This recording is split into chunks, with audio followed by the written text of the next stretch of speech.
女士们、先生们、朋友们，大家下午好！欢迎参加中国世界卫生组织新型冠状病毒溯源研究联合专家组举办的新闻发布会。我是中国国家卫生健康委员会新闻发言人米峰。Ladies and gentlemen, dear friends, good afternoon. Welcome to the press conference of Joint Expert Team of China WHO SARS-CoV-2 Origin Research. This is Mi Feng, the spokesperson of China National Health Commission. 新冠肺炎疫情全球大流行以来，世界卫生组织积极推动抗击疫情国际合作。中国始终坚定支持世卫组织发挥全球抗疫领导作用。Since COVID-19 became a global pandemic, WHO has been actively promoting the international cooperation in terms of the COVID-19 response. China has always been showing firm support to WHO in terms of unleashing the role of WHO in the leadership of the global COVID-19 response.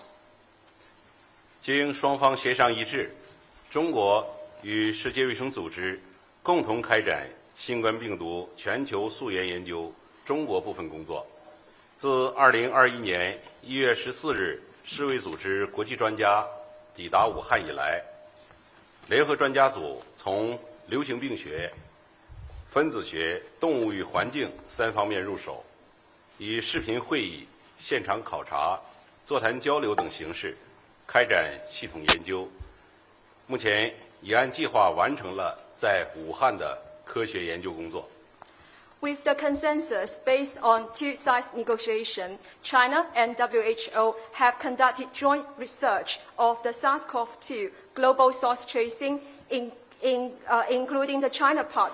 Since the arrival of international expert teams in Wuhan from January 14th, 2021, the joint expert team has been working from 3 groups, respectively the group of epidemiology, molecular research, animal and environment. The experts have been working in the forms of video conferences, on-site interviews and visits, and also discussions. They have conducted systematic and full-fledged research. They have already concluded the China part of the source tracing in Wuhan, according to the original plan. 期间，中国国家卫生健康委员会主任马晓伟先生与世卫组织总干事谭德赛博士通电话，就病毒溯源科学合作交换了意见。During this period, Mr. Ma Xiaowei, the Minister of China National Health Commission, has been discussing and having abundant communication with Dr. Tedros, the Director General of WHO, through telephone. They have fully exchanged their ideas in terms of the scientific cooperation in the origin source tracing. 今天的发布会由联合专家组外方组长、世卫组织食品安全专家皮特·本·安布雷克先生，专家组成员、分子流行病学小组组长玛丽昂·库普曼斯女士和中方组长清华大学梁万年先生共同出席。For today's conference, we have the participants from the joint expert team, and they are Mr. Peter Ben Barak from WHO's food security expert, and also Madam Marianne Koopmans, the member of the joint expert team, and also the team leader of the molecular and epidemiological research group, and also Professor Liang Wannian from Tsinghua University. He is the team leader of the Chinese team of the joint expert team. 他们将向大家介绍本次新冠病毒溯源联合研究的有关情况，并回答记者提问。发布会全程采用交传的方式，可以用中文或者英文提问。The participants from the joint expert team are going to introduce to the public and to the press of the relevant situation of the SARS-CoV-2 origin tracing in China. And also they are going to answer your question. This press conference will have consecutive interpretation, so press can ask your question either in Chinese or in English. 首先，我们请中方组长梁万年先生介绍相关情况。First, I would like to invite Professor Liang Wannian, the team leader from the Chinese side, to introduce the relevant achievements in this source tracing in Wuhan. 各位媒体朋友们，大家下午好。我代表联合专家组，就是中国世界卫生组织新冠肺炎溯情联合研究的专家组，简要的向大家汇报一下我们这次溯源联合研究的关于研究的基本过程以及主要发现。那么关于研究的一些基本结论和下一步的研究建议，等一会Peter Ben博士将为大家作为介绍。Dear friends from the press, good afternoon. On behalf of the team leader from the Chinese side of the China WHO Joint Expert Team of the SARS-CoV-2 Origin Research, I would like to give you a brief introduction of the major research process and also the key findings of our endeavor in our recent mission. As regards for the conclusions and future recommendations and plans, these two parts will be introduced by the team leader from the WHO experts team, Dr. Peter Ben. 我们这次的联合研究是以世界卫生组织召集的 SARS 冠状病毒新型冠状病毒全球溯源研究的中国部分，它是我们2021年1月到2月这一个阶段的主要研究，同时是基于全球和中国过去的科学家们一些研究资料的综述和分析基础上所形成的研究报告。This mission in Wuhan from January the 21 from January to February 2021 are based on the original mission that is convened by WHO in terms of the global source tracing research of the SARS-CoV-2. This part is the first part, China part. And also the joint research report is based on the relevant research crystallization from the Chinese and international scientists in the past.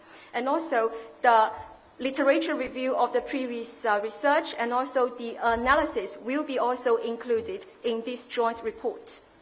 2020年5月，第73届世界卫生大会要求世界卫生组织总干事与合作伙伴一道查明引发新冠肺炎疫情的病毒人畜共患来源及其传播给人的途径，这包括中间宿主可能发挥的作用。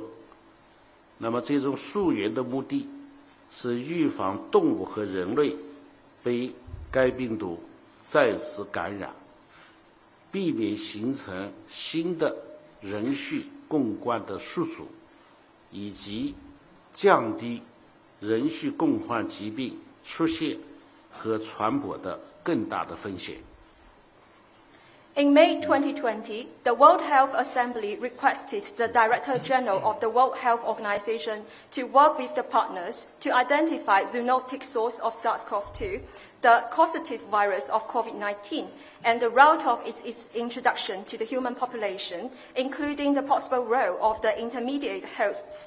The aim was to prevent reinfection with the virus in animals and humans and prevent the establishment of new zoonotic reservoirs, as well as to reduce further risk of emergence and transmission of zoonotic diseases. 2020年7月，世界卫生组织和中国着手开展病毒溯源研究的相关工作，商定工作任务决定，那么就是形成了有关研究范围、主要指导原则和预期的主要成果等内容。工作任务包括初期的一些短期研究，那么这个短期研究重点是为了更好地了解病毒如何引入，并在武汉市是如何传播的。世界卫生组织秘书处和中国政府共同商定成立了一个国际多学科的团队，设计、支持和开展了一系列的研究，那么以协助追踪新型冠状病毒的来源及其对人类的传播途径。联合国际团队的工作将为其他地区的溯源、全球的溯源奠定了基础。In July 2020, WHO and China began the groundwork for the studies to identify the virus origins. The agreed terms of references, or TOR, defined the scope of the studies, the main guiding principles, and the main expected deliverables. These TORs envisage an initial phase of short-term studies to better understand how the virus might have been introduced and started to circulate in Wuhan. The WHO Secretariat and the Government of China together established an international multidisciplinary team to design, support, and conduct these studies to contribute to the tracing of the origins of SARS-CoV-2 and the route of its transmission to human beings. The work of the joint international team will set the ground for origin tracing work elsewhere. 因此，全球溯源工作将不受任何地点的限制，随着证据的不断积累和科学假设的不断发展，全球溯源工作可能会在地域上也随之发生变化。研究总体结果和发现将有利于加强全球对新冠肺炎疫情及其有类似来源的新发人畜共患病的防范和有效应对。The global origin tracing work would therefore not be bound to any location and may evolve geographically as evidence is generated and science-based hypotheses evolve. The overall results and findings would benefit improved global preparedness and response to SARS-CoV-2 and emerging zoonotic diseases of similar origin. 那么，联合国际研究团队有17名中方专家和17名来自于10个国家，就是其他的国家、世界卫生组织、世界动物卫生组织。以及全球疫情预警和反应网络合作伙伴的专家组成的联合研究团队。研究团队的研究在武汉，主要是2021年的1月14日至2月10日进行了现场的研究，为期总共是28天。The joint international team comprised 17 Chinese experts and 17 international experts from 10 other countries. And also they represent WHO, World Organization of Animal Health, partners in the Global Outbreak Alert and Response Network. The joint study team was conducted over a 28-period research from January the 14th to February 10th, 2021 in Wuhan by having a lot of on-site research. 那么，联合研究团队就是分成为3个工作小组，对中国专家以及相关的研究领域，在前期的研究工作进行了回顾，并且共同的讨论。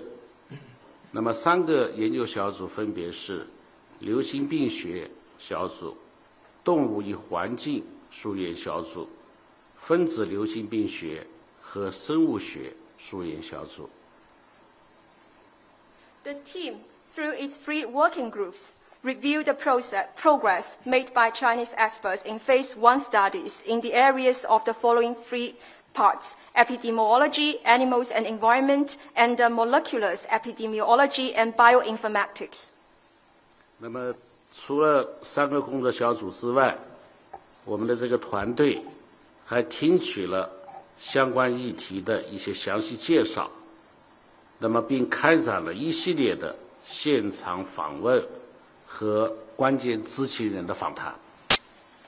In addition to the 3 working groups, The international team received detailed presentations on relevant topics to help inform its work and undertook a series of site visits and interviews with key informants. 那么，下面我简要的介绍一下我们联合研究的结果。第一，关于分子流行病学的溯源研究结果。Now I would like to give you a brief introduction of the key findings in our joint mission. The first part of my introduction will be the results of the molecular epidemiological study. 由于大多数的新型冠状病毒，不是冠状病毒，大多数的新型病毒都来源于动物，因此要了解导致病毒溢出和全球传播的过程，就需要深入了解动物宿主携带的病毒多样性及其演变，动物、环境和人类之间的相互作用，以及形成有效人传人的相关因素。As most emergent viruses originate from animals, understanding the process that may lead to a spillover and global spread requires a deep analysis of both the diversity and evolution of viruses in an animal reservoir, the interactions between animals, their environment and humans, and the factors contributing to the efficient human-to-human transmission. 一般来说，能导致全球大流行的病毒一定是具备了高度适应人类环境的这种特征。这种适应可能是偶然获得的，也可能是通过多个步骤逐渐演变的，而且每个步骤都得益于自然的选择。Generally speaking, a virus causing a global pandemic must be highly adaptive to human environments. Such adaptation may occur suddenly or may have evolved through multiple steps, with each step driven by natural selection. 因此，我们将新型冠状病毒的溯源工作重点放在了两个阶段。第一阶段是指病毒在发生人畜共患转移前的动物宿主，它是如何循环的。在这一进化过程当中，各种动物物种理论上说都可能成为保存宿主。The search for the origins of SARS-CoV-2, therefore, needs to focus on two phases. The first phase involves viral circulation in animal hosts before zoonotic transfer. During this evolutionary process, various animal species may serve as reservoir hosts. 那么，新冠病毒的祖先株可能在其循环的过程当中获得了感染人类的能力。我们发现，与新冠病毒序列高度同源的病毒表明，新冠病毒可能源于人畜共患的传播，但其储存宿主有待进一步明确。Progenitor strains of the SARS-CoV-2 may have acquired an increased ability to infect humans during their circulation. The discovery of viral sequences with high homology to SARS-CoV-2 suggests that SARS-CoV-2 may have originated from zoonotic transmission, but the reservoir hosts remain to be identified. 那么，第二阶段主要是研究发生人畜共患转移以后，新冠病毒在人传染过程当中的演变，这种动物到人的溢出的可能性，随着动物和人的接触的频率增加而增加。如果宿主中的病毒基因需要进一步适应，以实现有效的传播，那么这种溢出现象可能就会要反复的发生。这种的早期溢出可能不会被发现，一旦具有大流行潜能的病毒发生了演化，即外溢，也就是溢出，就会使其扩散，而导致大量具有适应性变异的病毒在不同地域的人群中出现，引发大流行。The second phase involved evolution of SARS-CoV-2 during its spread in human populations following zoonotic transfer. The likelihood of animal-human spillover increases with increased frequency, intensity of animal and human contact. Spillovers may be occurring repeatedly if the genomic of the virus in the reservoir require further adaptation for efficient onward transmission. Such early spillovers may go undetected. Once viruses with pandemic potential evolve or spill over, this would enable their spread, resulting in substantial clusters of viruses with adaptive mutations in different geographical human populations, and hence causing the pandemic of COVID-19. 那么，迄今的一些研究证据表明，在蝙蝠和穿山甲中发现了与新冠病毒关系最密切的冠状病毒。样本病毒与冠状病毒的基因序列具有相似性，而且比较高的相似性，提示上述哺乳动物可能是导致新冠病毒肺炎，也就是新冠肺炎疫情这种病毒的是一种宿主。然而，到目前为止，从这两种物种中发现的病毒与新冠病毒的相似度都不足以使其成为新冠病毒的直接祖先。Evidence from surveys and targeted studies so far have shown that coronaviruses most highly related to SARS-CoV-2 are to be found in bats and pangolins, suggesting these mammals may be the reservoir of the virus that causes COVID-19. On the basis of high similarity in sequences between the sampled viruses and SARS-CoV-2. However, the viruses identified so far from neither of these species are sufficiently similar to SARS-CoV-2 to serve as direct progenitor of the SARS-CoV-2.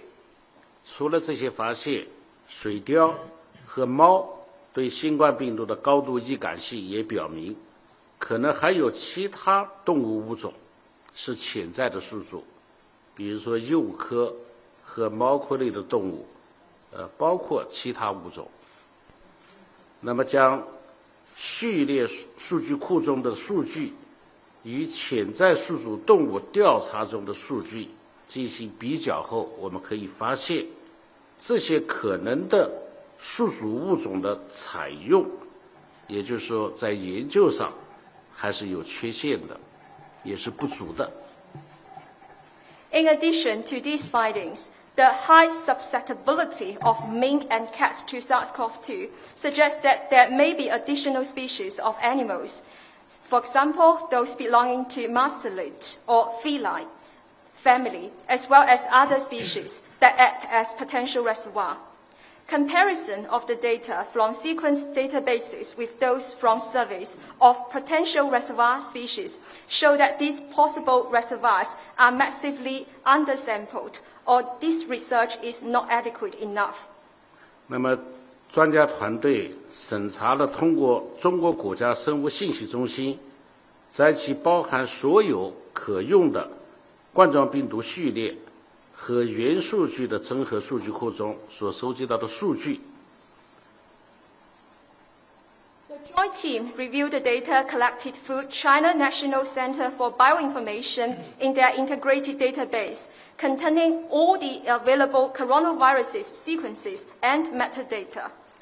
那么，对于在中国武汉所发现的病例，将其数据与流行病学的背景相联系后，选择了12月，就是2020年12月31号前发病的病例。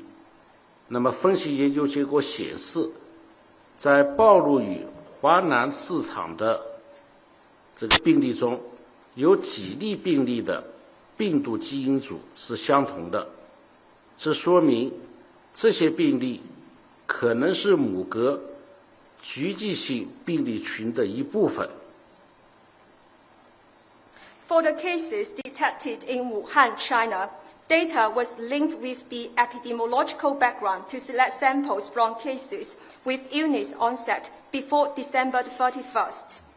The final analysis showed that several of the cases with exposure to Huanan market had identical virus genomes, suggesting this can be part of a cluster. 但数据也显示，武汉市大流行初期就已经存在了一定的病毒多样性，说明在华南市场群以外，还有未采样的传播链这种可能。从生肉暴露或毛皮动物暴露的流行病学参数来看，没有显示出明显的病例聚集现象。However, the sequence data also show that some diversity of viruses was already present in the early phase of the pandemic in Wuhan, suggesting unsampled chains of transmission beyond the Huanan market cluster. There was no obvious clustering by the epidemiological parameters of raw meat exposure or exposure to fur animals. 那么，通过一些文献回顾，审查了已经发表的研究的文献中，来表明新冠病毒早期循环的一些数据。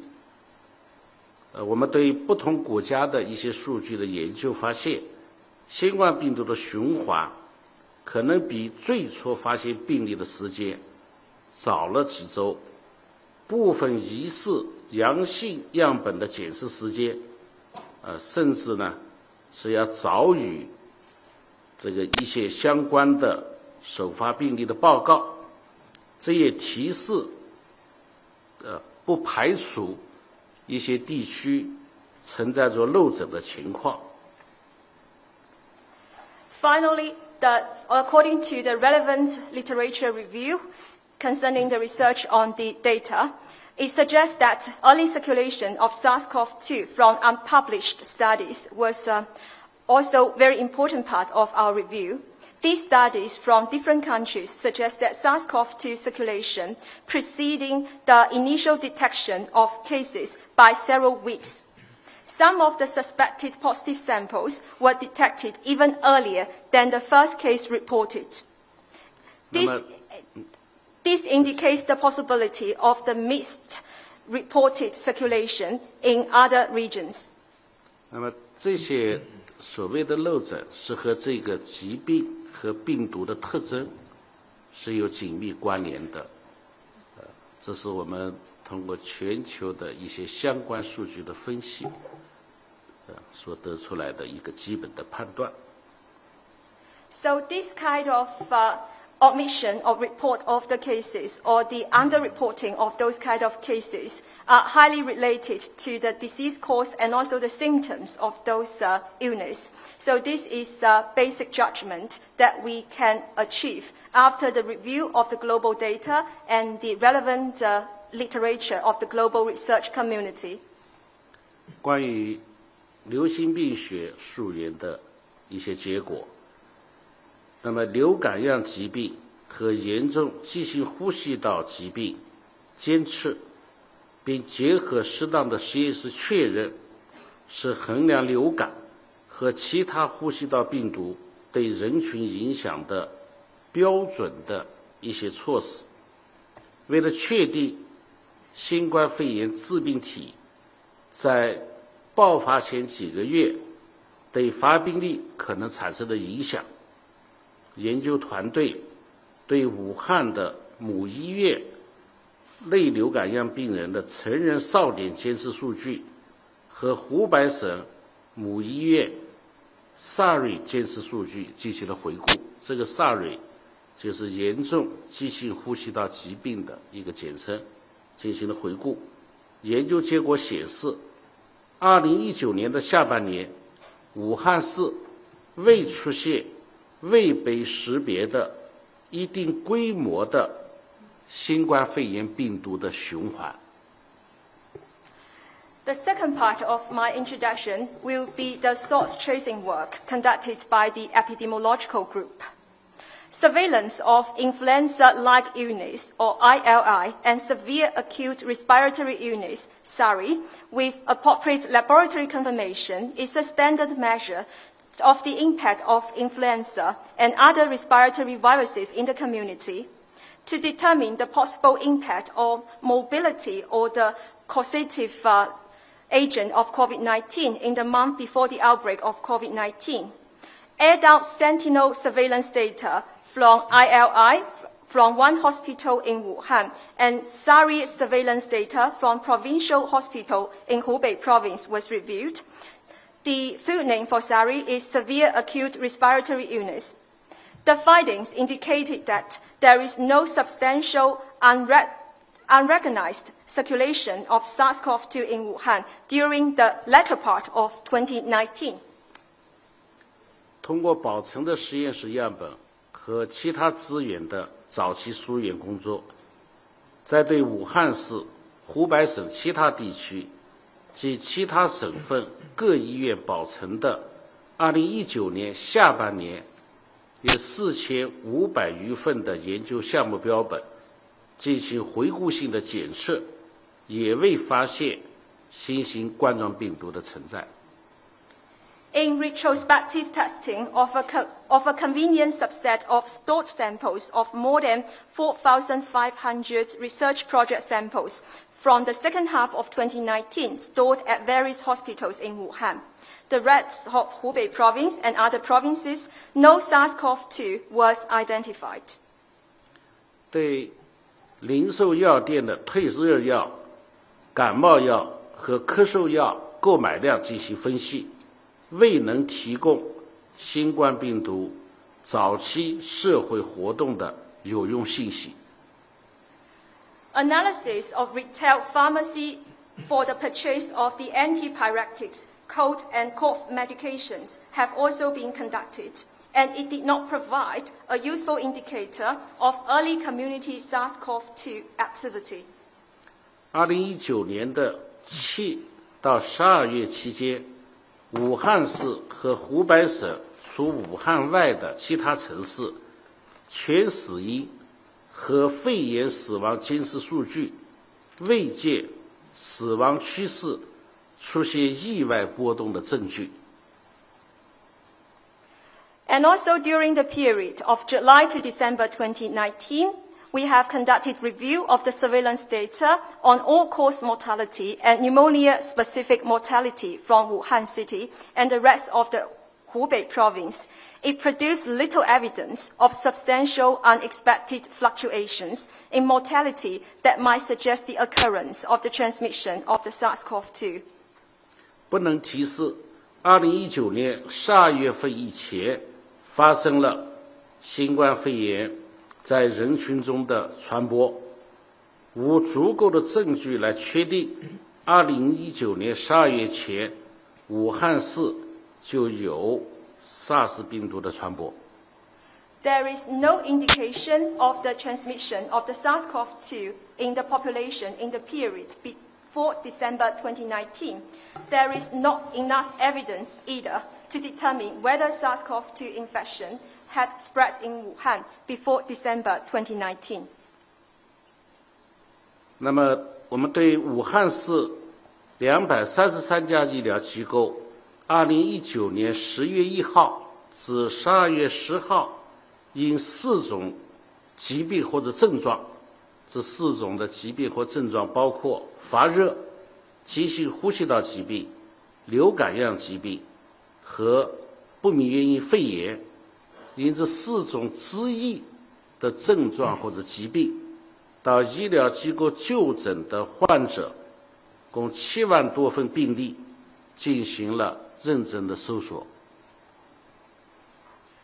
We have also conducted research among 233 health institutions in Wuhan by searching the records of 76,000 episodes presenting one of the 4 conditions, respectively fever, acute respiratory illness, influenza-like illness, and or unspecified pneumonia in the period of October the 1st to December the 10th, 2019.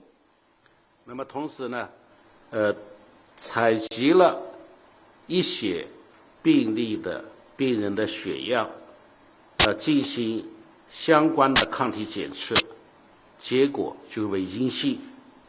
随后呢，又组织多学科的专家进行认真的研判排查，没有发现符合新冠肺炎病例的病例存在。We have also reviewed the testing of the blood obtained from the relevant data bank and also test the antibodies in the blood samples. All were negative. And also, it was followed by the multidisciplinary clinical review of those cases, which determined that none were compatible with SARS-CoV-2 infection. 那么对2019年12月份疫情爆发前2个月内，武汉市其他潜在的病例进行回顾性搜数，也未发现有新冠病毒感染病例发生的证据。结合其他的监测数据，上述2个月内，武汉市发生新冠病毒肺炎感染，它的规模的可能性不大。Retrospective search for potential earlier cases in Wuhan in the 2-month period prior to the outbreak in December 2019 has not revealed clear evidence of the occurrence of the clinical cases of the SARS-CoV-2 infection. Based on analysis of this and other surveillance data, it is considered unlikely that any substantial transmission of SARS-CoV-2 infection was occurring in Wuhan during those 2 months. 那么在2019年的12月，武汉市人群中发生了一定规模的新冠肺炎的感染传播，大多数的报告日期是在12月的下半个月。那么许多的早期病例与华南海鲜市场有关，就提示该市场可能是一个病毒传播的爆发点，是爆发点之一，我说。但在同一时期，传播也可能在武汉其他地方发生。Substantial transmission of SARS-CoV-2 infection occurred in the population of Wuhan in December 2019, with most cases reported in the second half of that month. Many early reported cases were associated with Huanan market, indicating that it was one of the focus of the transmission. Nevertheless, transmission was also occurring elsewhere in Wuhan at the same time. 那么根据目前的资料，我们还无法确定新冠病毒是如何传入华南海鲜市场的。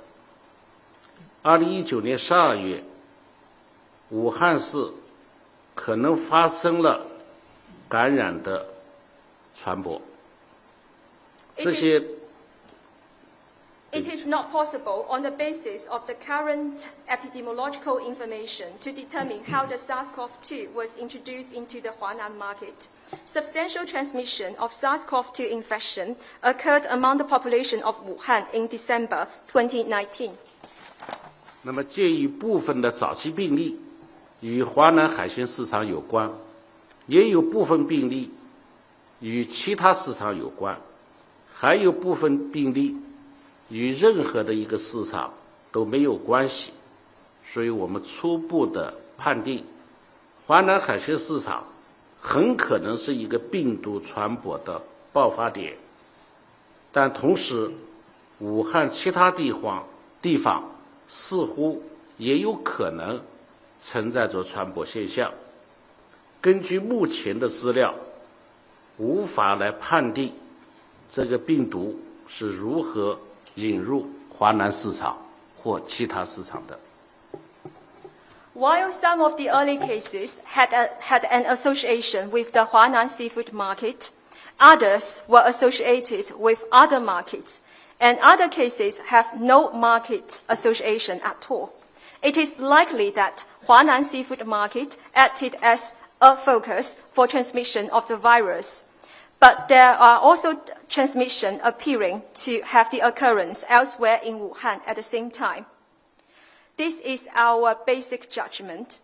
It is not possible, on the basis of the current information, to determine how SARS-CoV-2 was introduced into the Huanan market. 关于动物和环境的溯源研究的情况，那么人们在不同的动物中发现了在系统发生上与新冠病毒相关的一些冠状病毒，包括菊头蝠和穿山甲。然而，在湖北省采取的蝙蝠样本并未发现新冠病毒相关病毒的一些证据。中国各地的野生动物的采样至今也未发现新冠病毒的存在。The third part of my introduction will be the research of the animal environment group, the third group of our joint mission. Coronaviruses that phylogenetically relate to SARS-CoV-2 have been identified in different animals, including horseshoe bats and pangolins. Sampling of bats in Hubei province, however, has failed to identify evidence of SARS-CoV-2 related viruses. And sampling of wildlife in different places in China has so far failed to identify the presence of SARS-CoV-2. 在华南市场关闭后的环境取样显示，这个环境中普遍有新冠病毒的污染，是提示符合这个市场可通过感染者被污染的冷链产品、动物和动物制品引入病毒的这些情况的可能存在。Environmental sampling in Huanan market from right at the point of its closing revealed widespread contamination of surfaces with SARS-CoV-2, compatible with introduction of the virus through infected people or contaminated cold chain products, animals and animal products. 我们在这次研究中，市场上所采集的动物样本均未检出阳性结果，冷链产品我们还未进行相关的检测。According to this research, all the samples related to the animal products or animals were all negative. For the cold chain products and relevant testing, the research is on the ongoing stage. 新冠病毒可在冷冻食品、包装和冷链产品的条件下存活。中国最近爆发的疫情中的指示病例与冷链有关，那么这就表明病毒不仅在低温下可以长期存活，而且在冰箱温度下这个也可以存活，说明病毒这个传播的能力以及它对传播的作用在低温潮湿的环境下的研究是需要进一步的加强。SARS-CoV-2 can persist in conditions found in frozen food, packaging and cold chain products. In-depth cases in recent outbreaks in China have been linked to the cold chain. Studies have shown that the virus can survive for a long time, not only at low temperatures, but also at refrigerator temperature, indicating that it can be carried long distance on cold chain products. So further research of the virus in terms of its persistence in the low environment and also in the damp environment where the humidity is relatively high will be the further research. 华南市场有大量的摊位出售冷链产品，但目前我们还不清楚该市场的最初确诊病例跟销售冷链产品的摊位有何对应的关系，这都需要进一步的研究。In Huanan market, a substantial number of stores sell cold chain products, but it is unclear how well the initial cases in people associated with the market can be mapping or corresponded to the stores that sell these products. We need further research in this area. 我就把这个研究的主要的一些发现给大家简要的介绍，谢谢。So this is my introduction of our major findings of the 3 groups of the joint mission. 好，谢谢梁文年先生。下面我们有请皮特先生做介绍。Thank you, Professor Liang Wannian. Now I would like to invite Dr. Peter to give an introduction.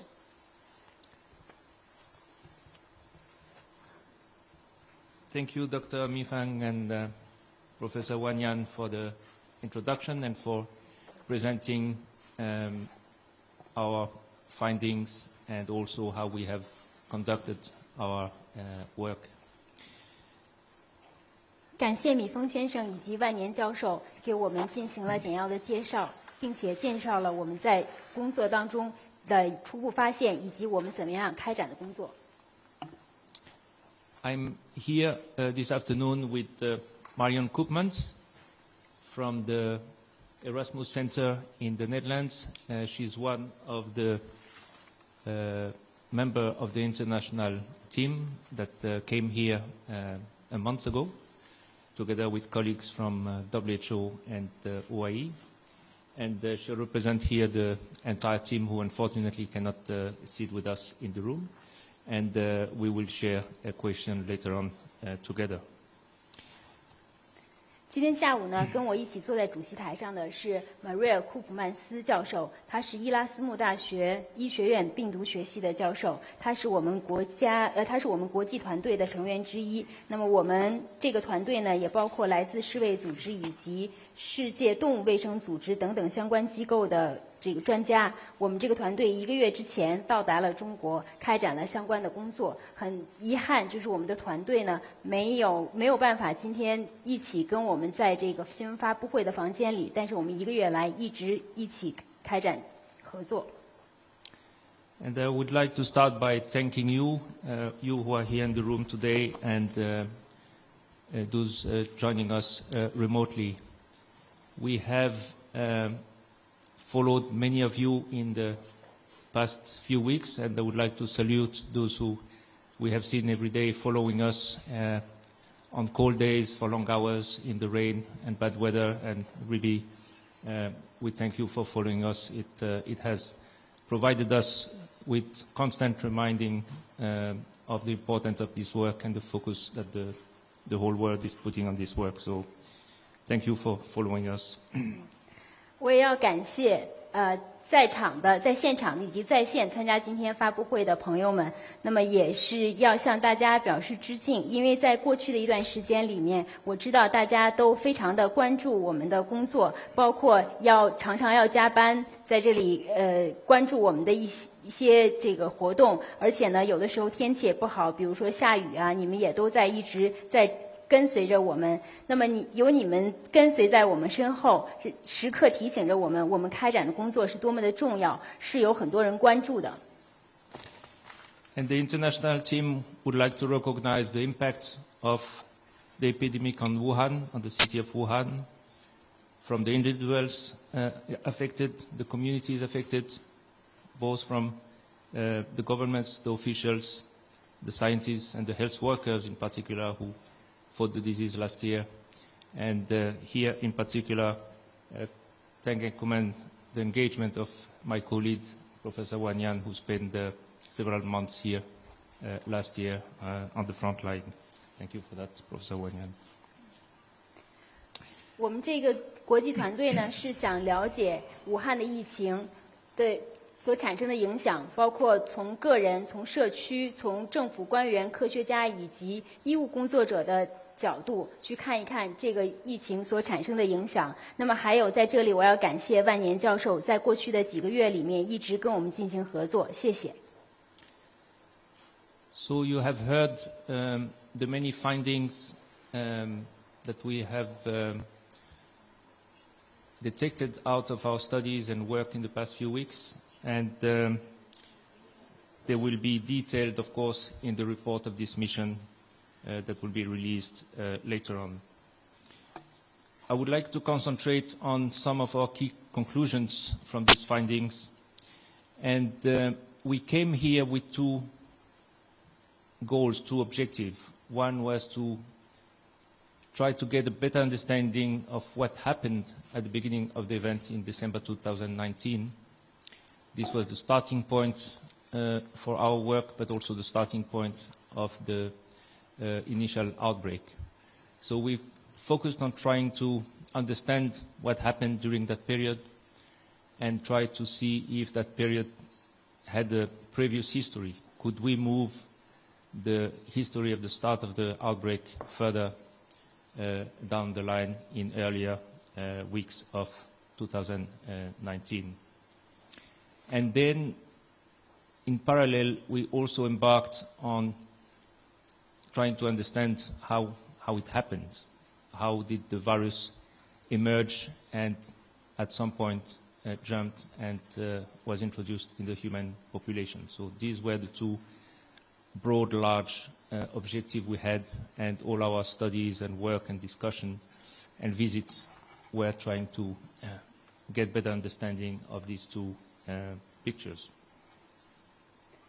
通过我们的研究呢，已经有了一些初步的发现，具体的详细的内容会在后面我们的一些报告当中体现。那么这里想给大家介绍一些我们主要的发现。我们此行其实主要有2个目的，第一个呢就是想了解2019年12月份的时候到底武汉发生了什么，因为武汉也是疫情的起点，也是我们此次工作的一个起点。我们是希望了解在那个时间段内武汉到底发生了什么，是不是可以通过找到的相关的线索，能够进一步的去追踪疫情的这个起始的时间，看是不是可以把它追溯到19年疫情爆发之前的几个星期。那么第2个目的呢，就是想了解到疫情是怎么样发生的，病毒是怎么样出现的，怎么样传入人类的，这是我们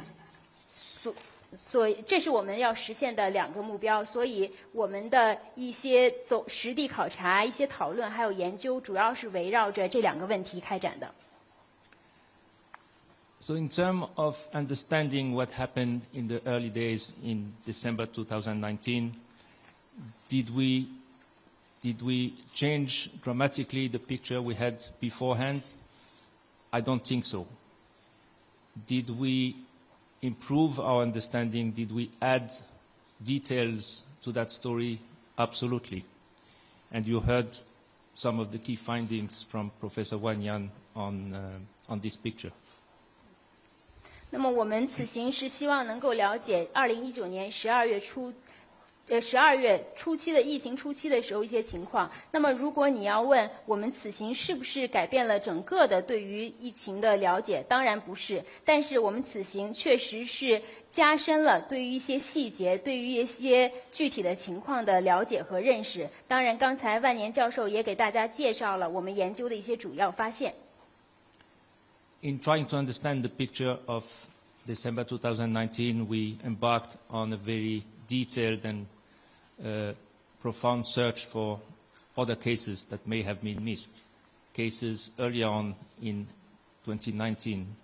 And you heard the detail from Professor Wang Yan, and the conclusion was that we did not find evidence of large outbreaks that could be related to cases of COVID-19 prior to December 19 in Wuhan or elsewhere. 那么我们对当时2019年12月份的情况呢有了进一步的了解，我们开展了就一些细节呢进行了相关的一些讨论以及深入的分析。那么我们发现在2019年的时候，2019年12月份没有证据表明有跟新冠病就是在我们发现新冠病毒疫情之前有大规模的相关的爆发。We can also agree that we have found evidence of a wider circulation of the virus in December. It was not just only a cluster outbreak in the Wuhan market, but the virus was also circulated outside of the markets. 那我们也发现，在2019年的12月份，有证据表明，2019年的12月份已经有这个病毒的广泛的传播，因为有一些聚集性病例是在华南市场的，有一些不是在华南市场。And the picture we see is a very classical picture of the start of an emerging outbreak, where we start with few sporadic cases early on in the months of December, and then we start to see small outbreaks where the disease starts to spread in clusters, and we have seen, among others, that happening in the Huanan market.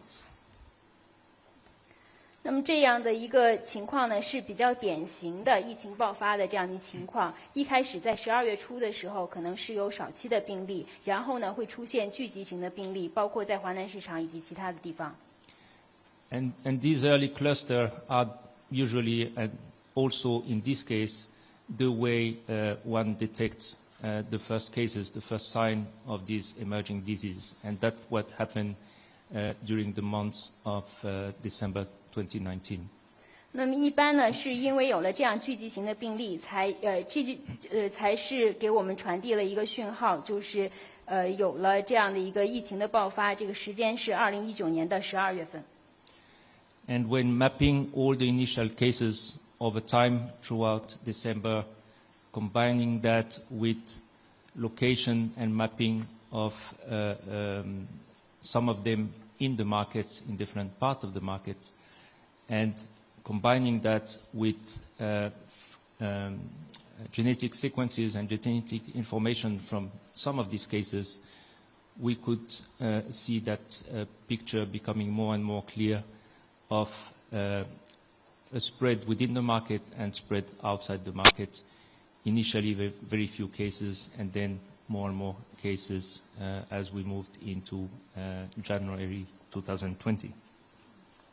那么我们也把12月份的病例的相关的发病时间以及地点进行联系起来，绘制了这样的一个地图，然后我们会发现，当然同时还结合它的有一些的基因测序的相关的信息，这个图景呢，就当时的情况呢就越来越清楚了，就是在华南海鲜市场以及其他华南海鲜市场以外的一些地方，首先是发生了少数的这个病例，然后呢，才到了2020年的1月份，有了一个大规模的爆发，发现了更多的病例。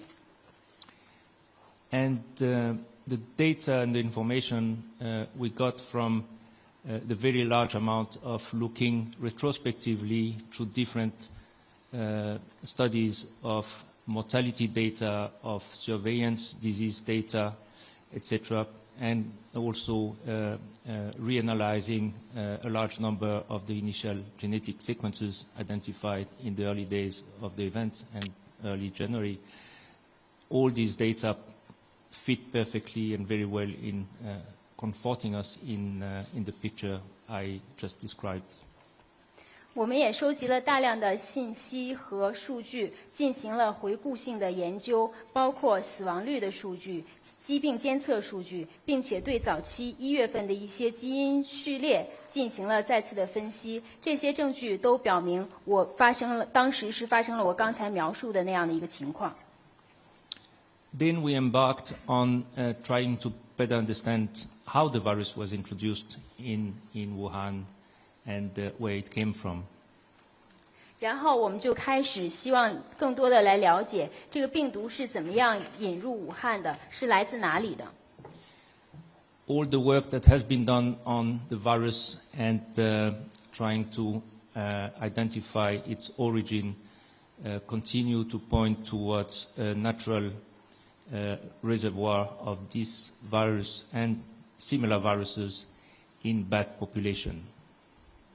我们也就这个病毒呢，也开展了相关的一些研究工作，希望能够找到它的源头。那么相关的一些证据表明，它是来自自然宿主，在蝙蝠身上呢找到了非常相似的病毒。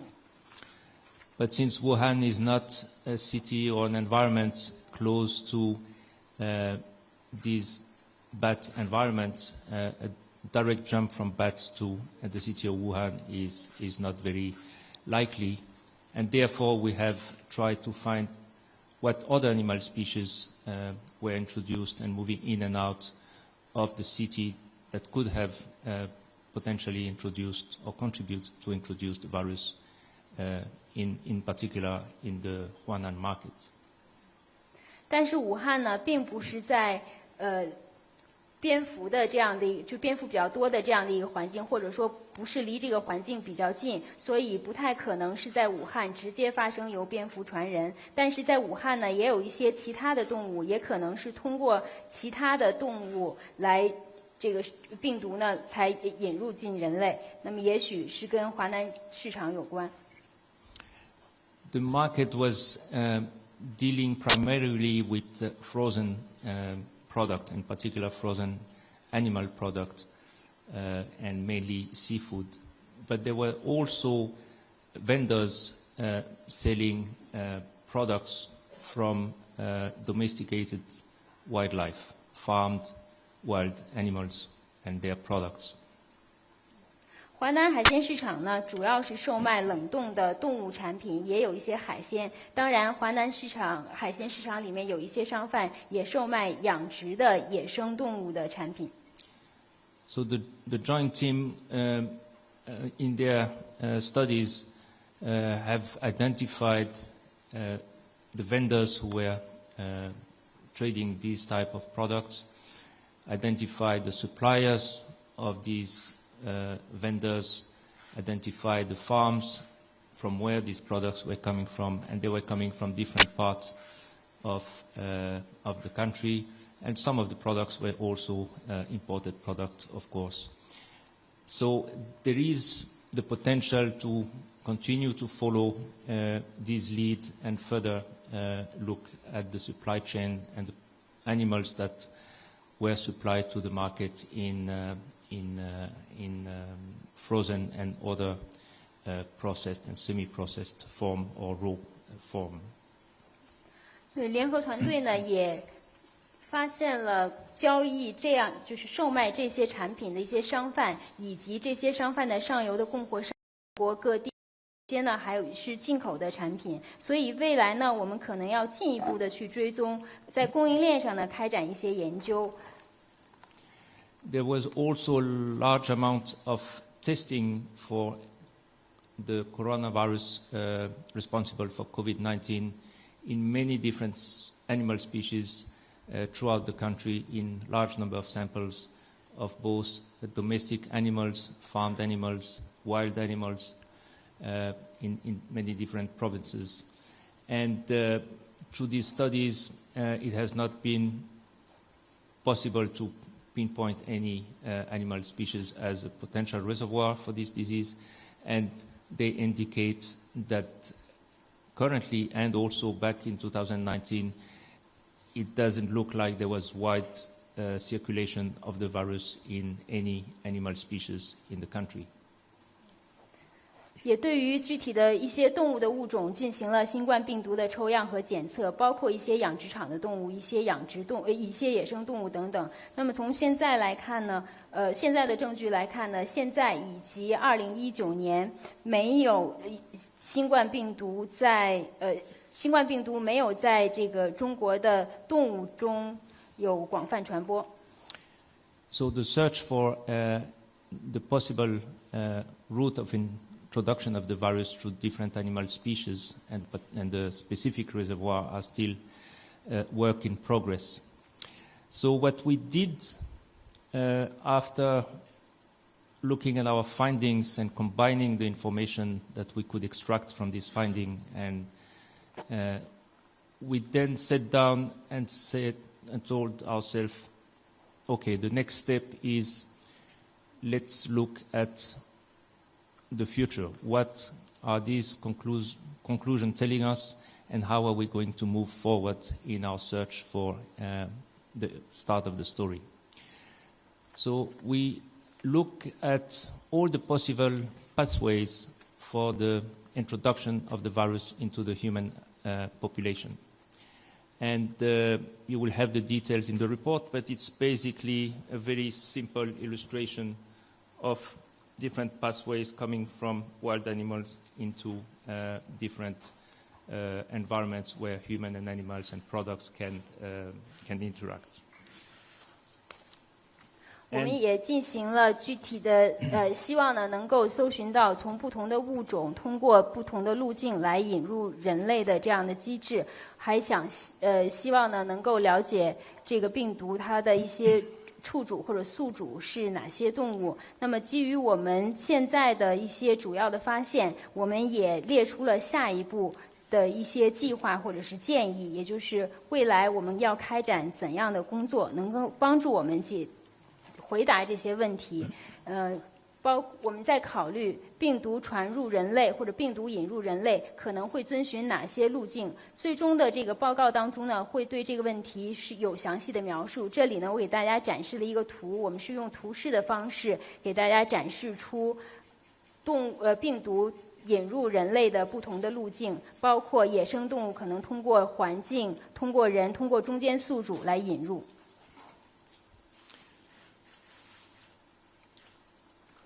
Out of that exercise, we then identified 4 main hypotheses or group of hypotheses on how the virus could have been introduced in the human population.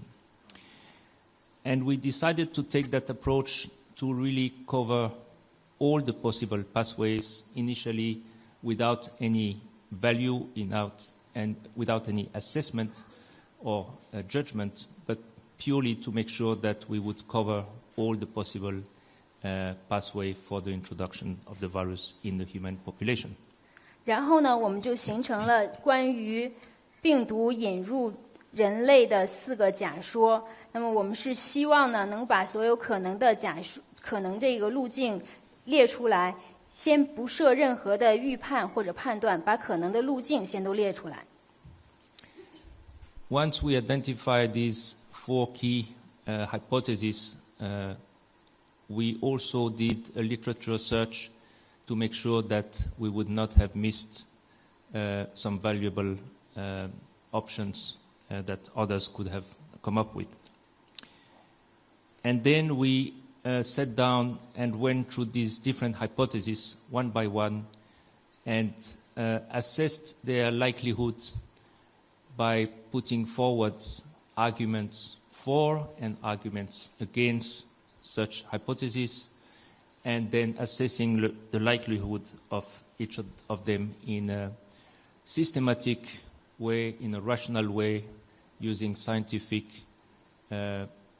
arguments, and combining all the information that we had collectively collected in the past 4 weeks, and also, of course, using an extensive search of the literature for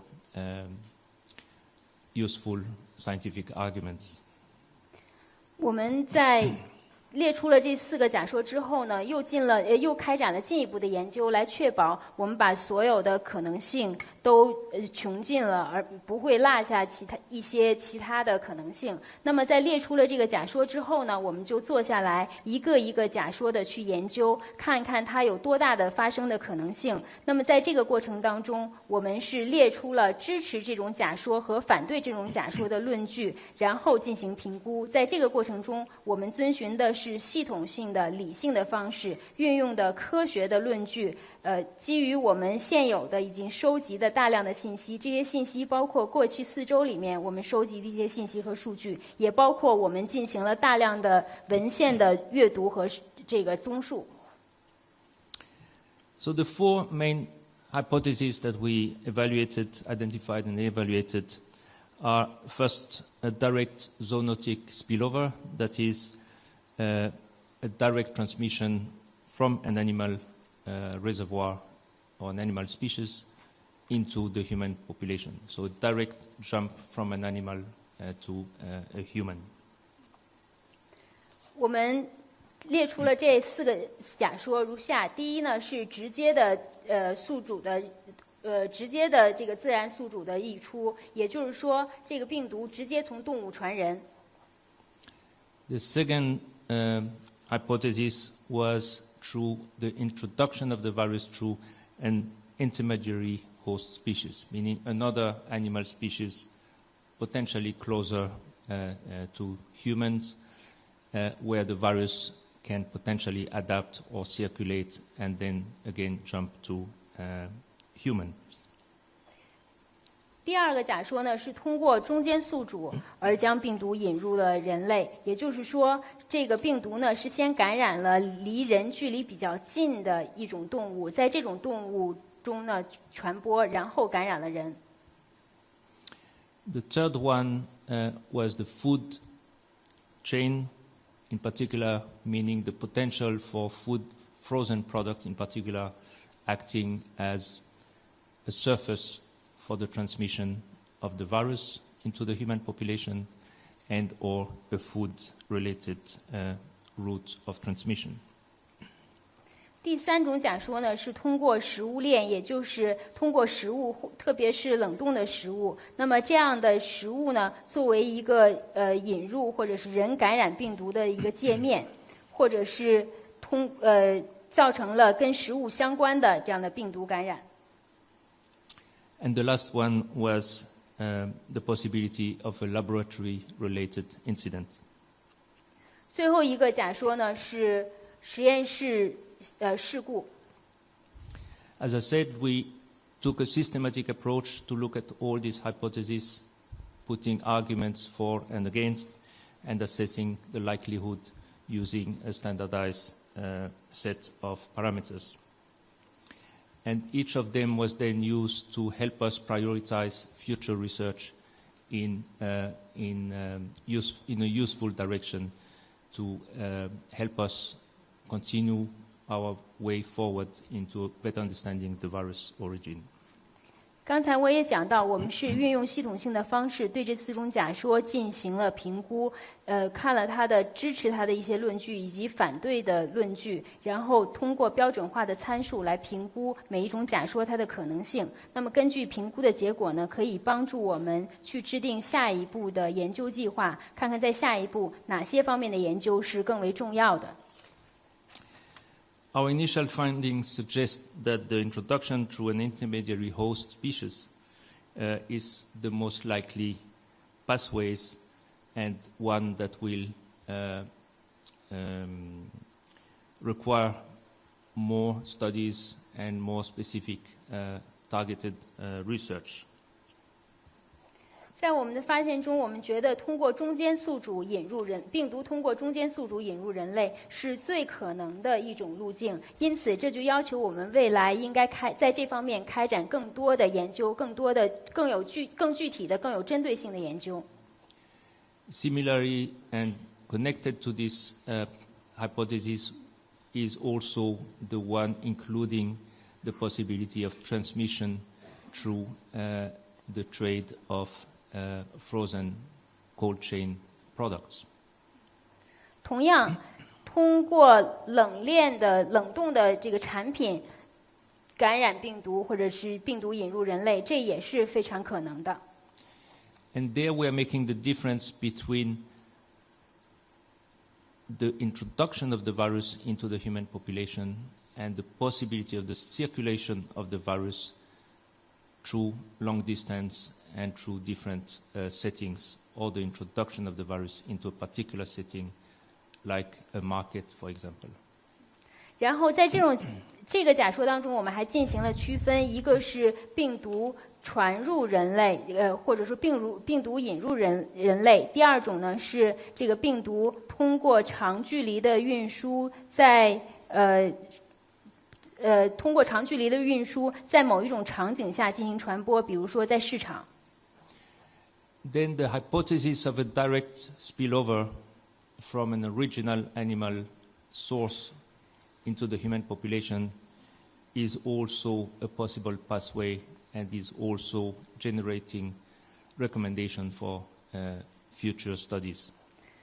当然，直接由这个动物传人这种路径呢，也是可能的，也需要我们未来进行进一步的研究。However, the findings suggest that the laboratory incident hypothesis is extremely unlikely and to explain the introduction of the virus into the human population, and therefore is not a hypothesis that will implies to suggest future studies into our work to support our future work into the understanding of the origin of the virus. 那么，关于由于实验室的事故引起的这个病毒，这种假说，我们觉得是极为不可能的。所以在未来的溯源的相关工作当中，我们不会就这方面开展工作。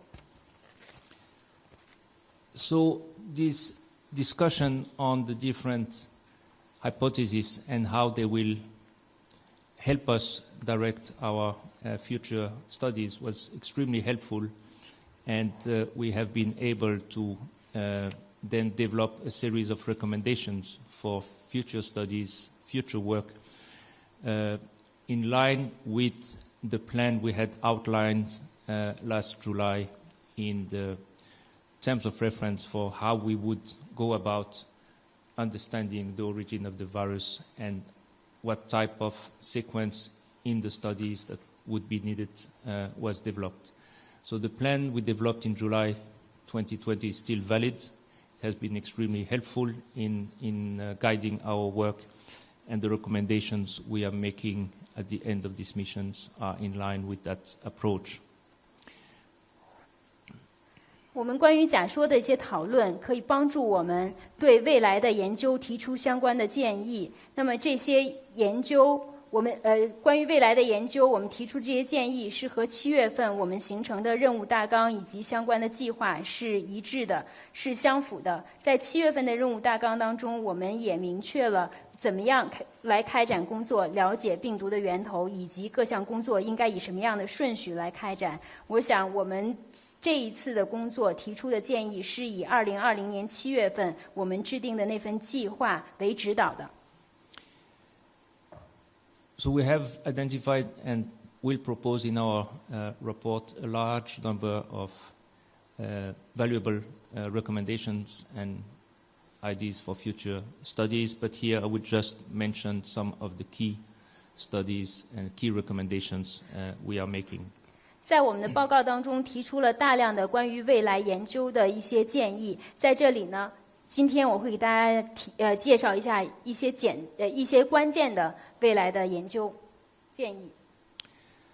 One of them is to expand existing integrated databases that connect epidemiological, clinical, and molecular data on cases in particular, and extremely useful as well genetic sequences. So all that information can be accessible and connected through integrated databases, and that should be done at the global level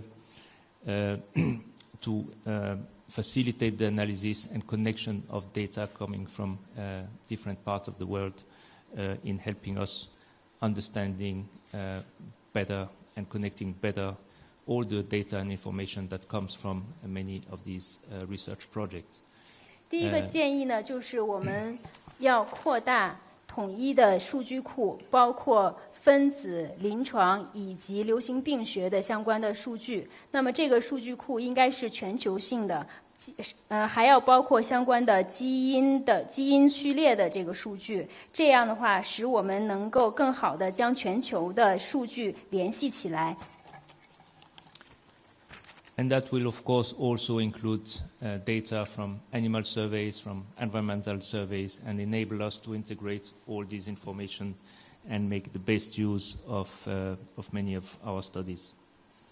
当然，这个数据库还应该包括关于动物监测以及环境监测的相关信息，帮助我们未来更好地开展研究工作。In our search to still try to identify earlier cases because that will help us better understand the start of the event. We would recommend to continue some of the good work that has been initiated in looking for material that can be analyzed that is still available from that time. A lot of this material has been already looked at, and we heard the many studies that have been conducted over the past weeks and months. But we have identified potential new sources of valuable material that could be analyzed and help us perhaps move forward in that direction. One of them, just to give an example, is blood samples from blood banks, and not only here in Wuhan and other cities and provinces of interest, but also use that material elsewhere where there are initial reports and indication that perhaps the virus was also present in individuals in other places and other countries. And that kind of study would help get a better picture of the initial days of the event, potentially if some of them turn back positive. So we have to continue our search for material that can be analyzed and give us clues on what happened in the early days of the event. 第二个建议就是我们要继续的去发现可能的早期的病例。那么我们已经开展了相关的一些工作，找一找当时的一些这个检验的材料。在过去的几周或者是几个月里面，我们已经开展了相关的对于一些材料的这个检测。未来呢，还需要搜寻更多的这样的材料来了解当时的早期的一些情况。可以给大家举一个例子，比如说这个血库的这个血样，我们可以来进行检测，看一看是不是能有一些发现。不光是在武汉，还有在其他省份、其他城市以及早期的其他地方，这个关于早期的这个病例的搜索工作，都可以通过不同的方式来寻找其他的这个材料。We should also explore new approaches and new ways of exploring and reinforcing the use of serological tests in some of the material that have already been tested. And here we're talking about tests that allow us to look in old sample for traces of the presence of the virus at that time. And there we need new approaches and new ways of doing that. 还有呢，就是我们要采用新的方式来开展血清学的检测。有一些对于已经检测过的材料呢，如果有可能，也在再一次的进行血清学的检测。And of course, we can continue exploring the potential that the early cases have, even if memory fades, if people are less present and accessible, and if clinical material is also less and less available, there is still value with targeted in-depth studies of some of these cases can potentially yield more useful information. But a lot has already been done in trying to extract all the information that we could extract from these early cases in December 2019. 还有就是对于2019年12月份的早期病例的研究，我们也可以再深入一些。比如说，可能有一些困难，比如说可能已经不记得了，或者是有些病例不太好找，或者现有的一些材料比较的少。但是在这方面，我们还是应该有更聚焦的关于早期病例方面的研究，以便我们可以获得更多的信息和线索。And for the studies to better explore the hypothesis that an intermediate animal species or an original animal species was involved in the introduction. Here we need to conduct more surveys into certain animal species that could be the reservoir or act as a reservoir, and of course including more sampling and more studies of bat population, not only in China, because already a lot has been tested in terms of bats in China, but we know that some of the similar species found in China are also found in neighboring countries, in the sub-region and in other parts of the world. And there is an under survey because not much has been done in many of these countries in terms of surveying bats, and there we may have some interesting studies as well. 那么关于动物物种的可能的动物物种，我们也要开展相关的我们也要开展相关的研究，比如说在进行更多的调查，看一看有哪些物种可能会成为病毒的宿主。这也举一个例子，比如说我们可以对于蝙蝠进行更多的采样和检测。那么不光是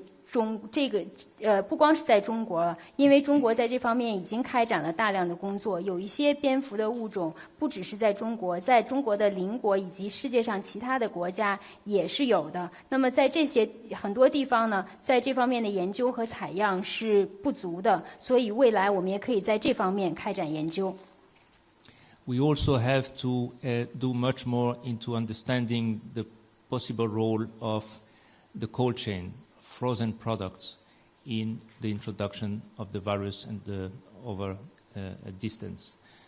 We know that the virus can persist and survive in conditions that are found in these cold and frozen environments. But we don't really understand if the virus can then transmit to humans and under which conditions this could happen.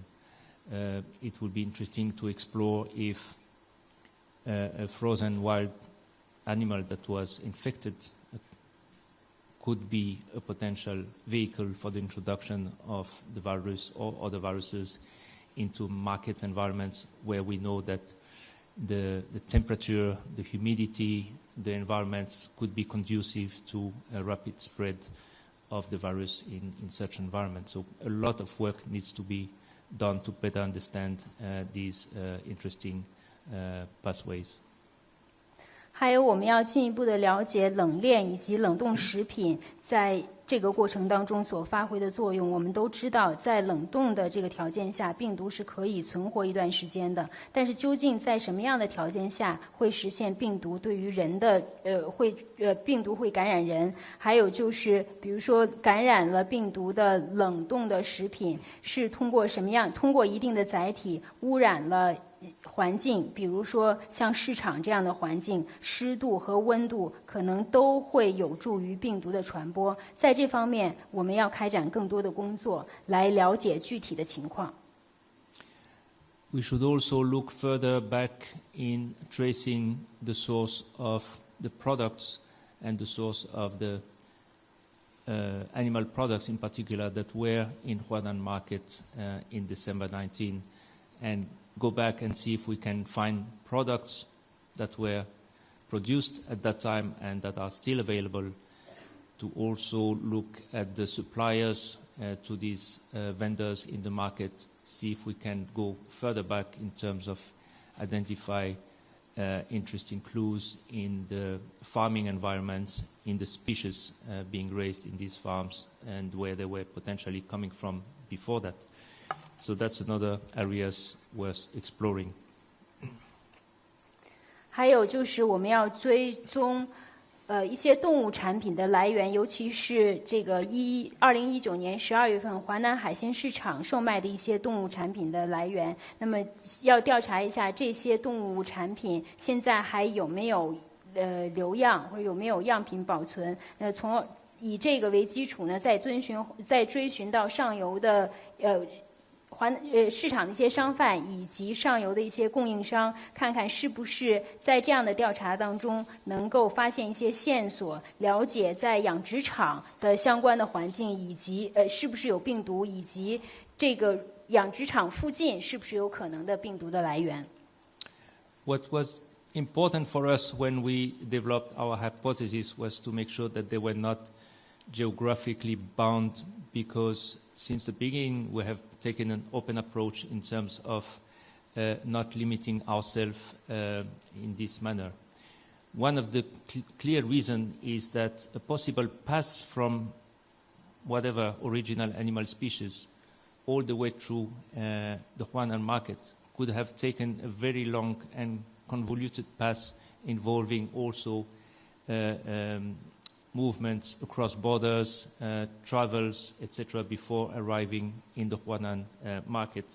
And therefore, it's also very interesting to follow up on every one of these clues and preliminary reports and indications that perhaps here and there in other places in the world there were individuals who were infected, and try to follow up on these and connect again the dots, connect the different pieces of information to try to get a better understanding of this whole picture.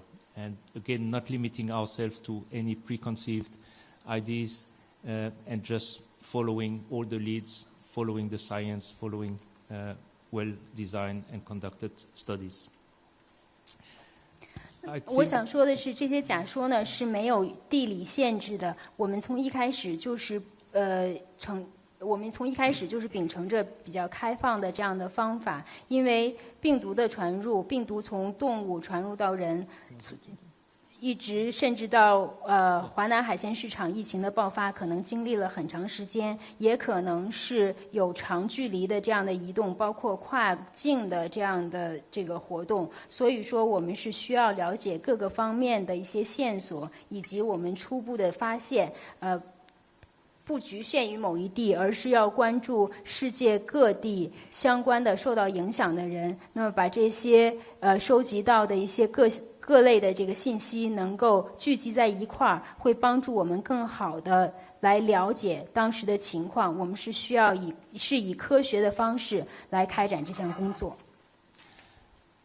Apologize for these two lengthy introductions, but we feel it was necessary to present you with a clear picture of all the work that we have conducted in the past 4 weeks and before, and trying to give you a picture of all our findings and conclusions. And I will now give the floor back to Dr. Mifeng. Thank you. 非常抱歉，可能我的介绍有一点长，但是我是希望通过我的介绍能够清楚地给大家展示我们在过去的4周里面所开展的工作，以及我们通过这4周的工作所得到的一些发现。那么下面我把话筒交回给主持人。好，谢谢。刚才2位组长介绍了本次联合研究报告的主要内容，下面请各位记者举手提问。提问之前，请先通报所代表的新闻机构。另外，为了给更多的记者朋友提问的机会，希望每位记者提1个问题。好，请举手提问。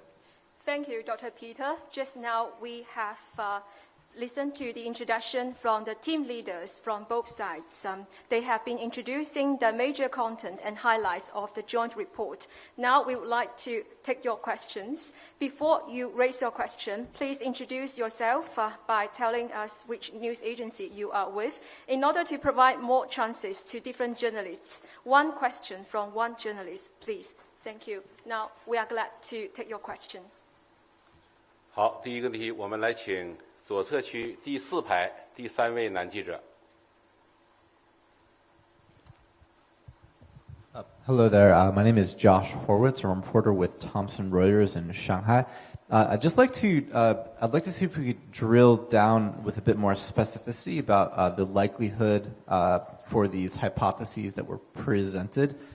So I want to know if it's possible for each of the 3 of us actually give a percentage of the likelihood to which we think that the virus either originated from wildlife and subsequently transitioned to a human, or through some form of frozen food. 好，请翻译一下问题。你好，我想问，刚才您讲到了不同的这个假说的不同的可能性，能不能给我们一个能跟我们介绍一下这个可能性？比如更加量化的可能性，比如从野生动物传人是有%多少的可能性？从冷冻的通过冷链的食品或者冷冻的食物传人，这个是有多大的可能性？好，请问您是哪个新闻机构？ Which agency are you with? 我是来自 Thomson 路透上海分社。好，谢谢。我们 Thank you for your question. 请 Peter 先生来回答这个问题。谢谢。 Dr. Peter, over to you. Thank you. Thank you, and I will ask Marian to to try to give you an answer. Yes, thank you very much. So this is a very tough question. So what we really did is develop the figure that was shown to help structure our thinking, but be systematic about it. So what that does is it lists from literature, from studies, where there's evidence for or against, and where there's uncertainty. And that is what we then have used to assess what do we think is more or less likely. I think going into exact percentages is really overstating what can be done. It's really developed to help us structure our thinking, also structure the discussions somewhat, because these are very complex questions and there's many different potential routes that you can think of, and that's the key use of it. So we've gone as far as broad categories, most likely, less likely, and that's how I think for the time being we will use this. What we also discussed is that whenever new information becomes available, and that could be any time because there's ongoing studies in different parts of the world, we can take this again and say, okay, with this new information, does our assessment of these different entry pathways change? 这是一个很难回答的问题。我们刚才也展示了这个图片，实际上这个图呢是为了能够帮助我们系统性的来思考各种可能性、各种假说。那么我们也是基于文献、基于我们的研究还有收集的证据，列出了支持每一个假说的证据、论据，以及反对每一个假说的论据，然后呢来进行评估。很难去具体的来表述是多少的可能性，因为这样的一个方式、这样的一个图，只是帮助我们去构建起我们的对于这个问题的思考，也是帮助我们引导我们的这个讨论。这是一个非常复杂的问题。那么我们现在呢？主要是有一个宽泛的这样的一个分类，比如说最不可能、可能一直到最可能。那么如果说未来，因为现在世界各地还有很多相关的一些研究，如果这些研究给我们提供了新的信息，我们可以再回到这样的一个图，根据我们现有的新的信息，再对我们的这个判断做出更新。And maybe a last point is, in our complete report we will list all the elements that were used in that assessment. So the literature, the studies, all the aspects that we included to make that assessment. 在我们的完整的报告当中呢，我们会详细的列出我们考虑的，就是评估它的可能性考虑的各种因素，包括我们参考的文献、开展的研究，以及在做出这个判断时考虑到的各个不同的因素。好，看看请梁万年组长有什么补充的意见。I would like to invite Professor Liang Wanlian to offer additional comment. 我就补充一点，我是赞同马瑞博士的这种解释，因为详细的一些方法和相关的证据也都会在以后的报告当中来提供。我的一个深刻的感受，因为这项工作是相当困难的，但是必须要做一些几种可能性的评估。我们的这种评估是用科学的方法，是专家的团队的力量，是基于现有证据的一种评估。这种评估虽说没有完全定量，但是我们采取也不是完全的定性，它是一个半定量的方法。刚才马瑞博士说了，我们分成了5个等级来进行了逐一的判定形成的。谢谢。I applaud the view offered by Dr. Mariam, and actually there will be more detailed introduction of the methodologies and more abundant evidence that are going to be demonstrated in the fifth joint report and also in the future recommendations and suggestions for the research orientations. And actually, one of the deepest impressions for me is that, as regards for the question you were asking, it requires a lot of daunting and demanding endeavor.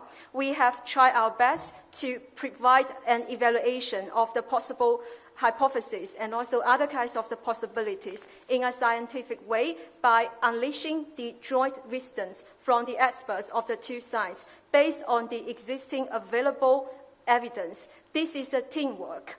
And also, we have not using the whole quantitative nor the whole qualitative method either, as it was introduced by Dr. Mariam, and we were using the semi-quantitative method to conduct the relevant research. We have a stratification of 5 levels, and to match each evaluation of different kinds of the possibility to put them into different matrices to have a comprehensive consideration and evaluation.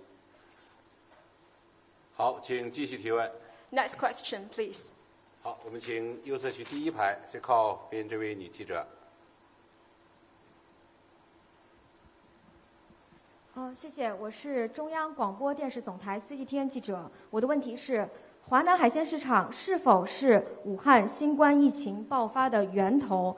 华南海鲜市场疫情的感染来源可能是什么？是什么将病毒引入了华南海鲜市场？以及华南海鲜市场在武汉疫情早期究竟发挥了怎样的作用？谢谢。好，请翻译一下问题。With CGTV, I have one question related to Huanan Seafood Market. Is Huanan Seafood Market the source of the COVID-19 epidemic in Wuhan? What are the possible infection sources of the cases related to Huanan Seafood Market? How was the virus introduced to Huanan Seafood Market?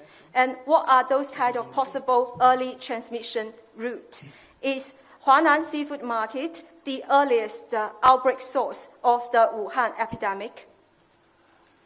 好，我们先请皮特先生回答这个问题。 Dr. Peter, over to you. Thank you for some very well thought and detailed questions. These are exactly the same questions we have ourselves, so you should join us next time on the team. We don't know the exact role of the Huanan markets. We know that there was spread among people who were and lived and worked and visited the Huanan market throughout December. How it was introduced and spread within the market is still unknown. We have a map, and we have mapped over time the spread of the virus among the earlier cases who were linked to the market. So we have a picture of where the cases worked, for example, in the market. We have also genetic sequences for some of these cases that we can use to help us to understand this picture. And all that tells us that there was a spread among people in the Huanan markets in December, and therefore the market probably was a setting where that kind of spread could happen easily. But it's not the whole story. And we know that there was also spread among individuals who were not linked to this market. They were linked to other markets. They had no link to markets. So the picture is not clear in that respect. And for the introduction part, it's part of the discussion we're having and the work we are planning ahead of us through this hypothesis evaluation is to understand how it was introduced. And as of today, we are still working with the hypothesis that it could have been introduced by a person who was infected and then spread it to other person in the market.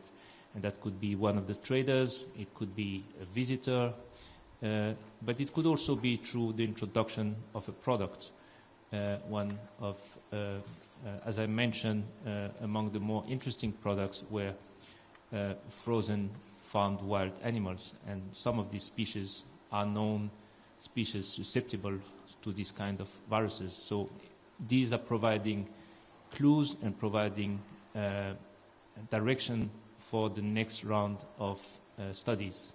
We have a lot of good material now to further explore many of these avenues, and hopefully some of them will provide us with a good direction afterwards.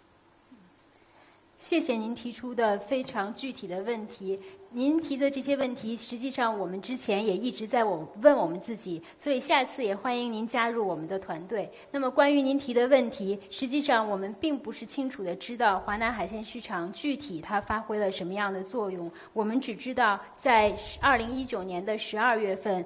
去过华南海鲜市场的人，以及一些在华南海鲜市场工作的人，这个当中呢是有病毒的传播的。但是病毒究竟是怎样引入市场的，是怎么样在市场传播的，这个现在我们还不知道。那么我们也是画了相关的一个病例的这个跟市场有关的病例的这个地图，包括有些病例是在华南海鲜市场的哪一个地方工作，那么还有呢就是有一些病例我们是有基因序列的，所有的这些证据都告诉我们，在2019年的12月份，在华南海鲜市场是出现了在人群当中的病毒的传播，而且呢，基于华南海鲜市场的这样的一个环境，这个病毒传播相对来讲是容易的，但这只是一部分的故事，这个故事还并不完整，因为在我们的早期病例当中，有些人是跟华南海鲜市场没有关系的，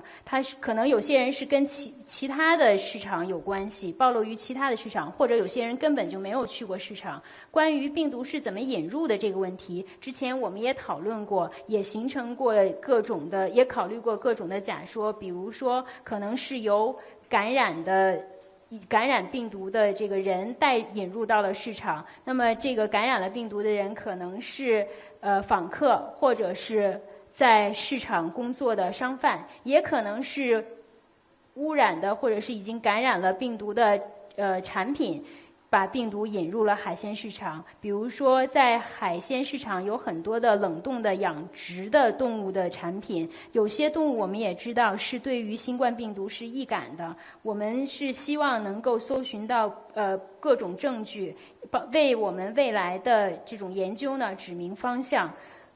我们现在呢我们手里有很多，现在呢我们得到很多的这个材料，希望能够帮助我们进一步的了解相关的传播路径，未来开展更好的研究工作。In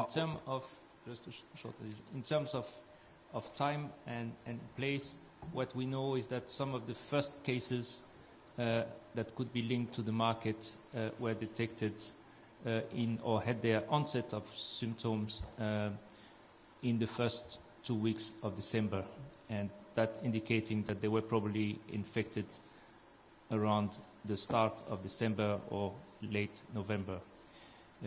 But we can't go into more details with the information we have looked at and that we have studied in detail. Thank you. 那么关于时间的问题，我们看了关于跟市场有关的这个早期病例，有一些的发病时间呢是12月份的前2周，以此推测很可能对市场这个病毒的引入是在11月底或者12月初，我们还要收集更多的相关证据。好，看看请梁万年组长有什么补充的意见。 Any additional comment from Professor Liang? 我补充一点，就是根据我们现在所共同研究的这种结果来看，华南海鲜市场可能不是最早发生疫情的这个地方，所以不能够说它就是疫情的首发的一个点。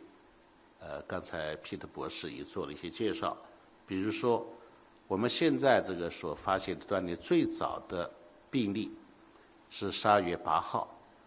那么华南海鲜市场最早确诊的病例是12月12号，所以12月8号的这个病例实际上是和华南海鲜市场现在的流调来看是没有关系的，所以这一点呢，我想要说一下。第二点呢，就是我们为什么把华南海鲜市场能够最早的关注到它，因为早期我们根本不知道这种病是什么样的自然史和状况，可能就是发现它有比较聚集性的一种肺炎的出现，所以就着重对华南海鲜市场进行了调查。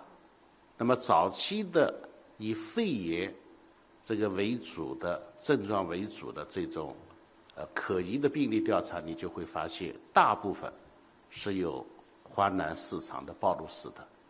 但是后来我们到有检测能力、检测手段，我们对这个疾病的认识更进一步的深入的时候，我们进行回顾性调查，那么发现在确诊的病人当中，就有一部分他就没有华南海鲜市场的暴露史。所以这几个综合起来呢，就是刚才皮特博士所说的那样，我们现在不能断定它就是最早的，可能它的来源，我们的那个3条从动物直接从动物通过中间宿主到人，以及我们的冷链系统，这一块的传播还有待进一步的研究。谢谢。I would like to offer additional comment. First, according to the current research conclusion,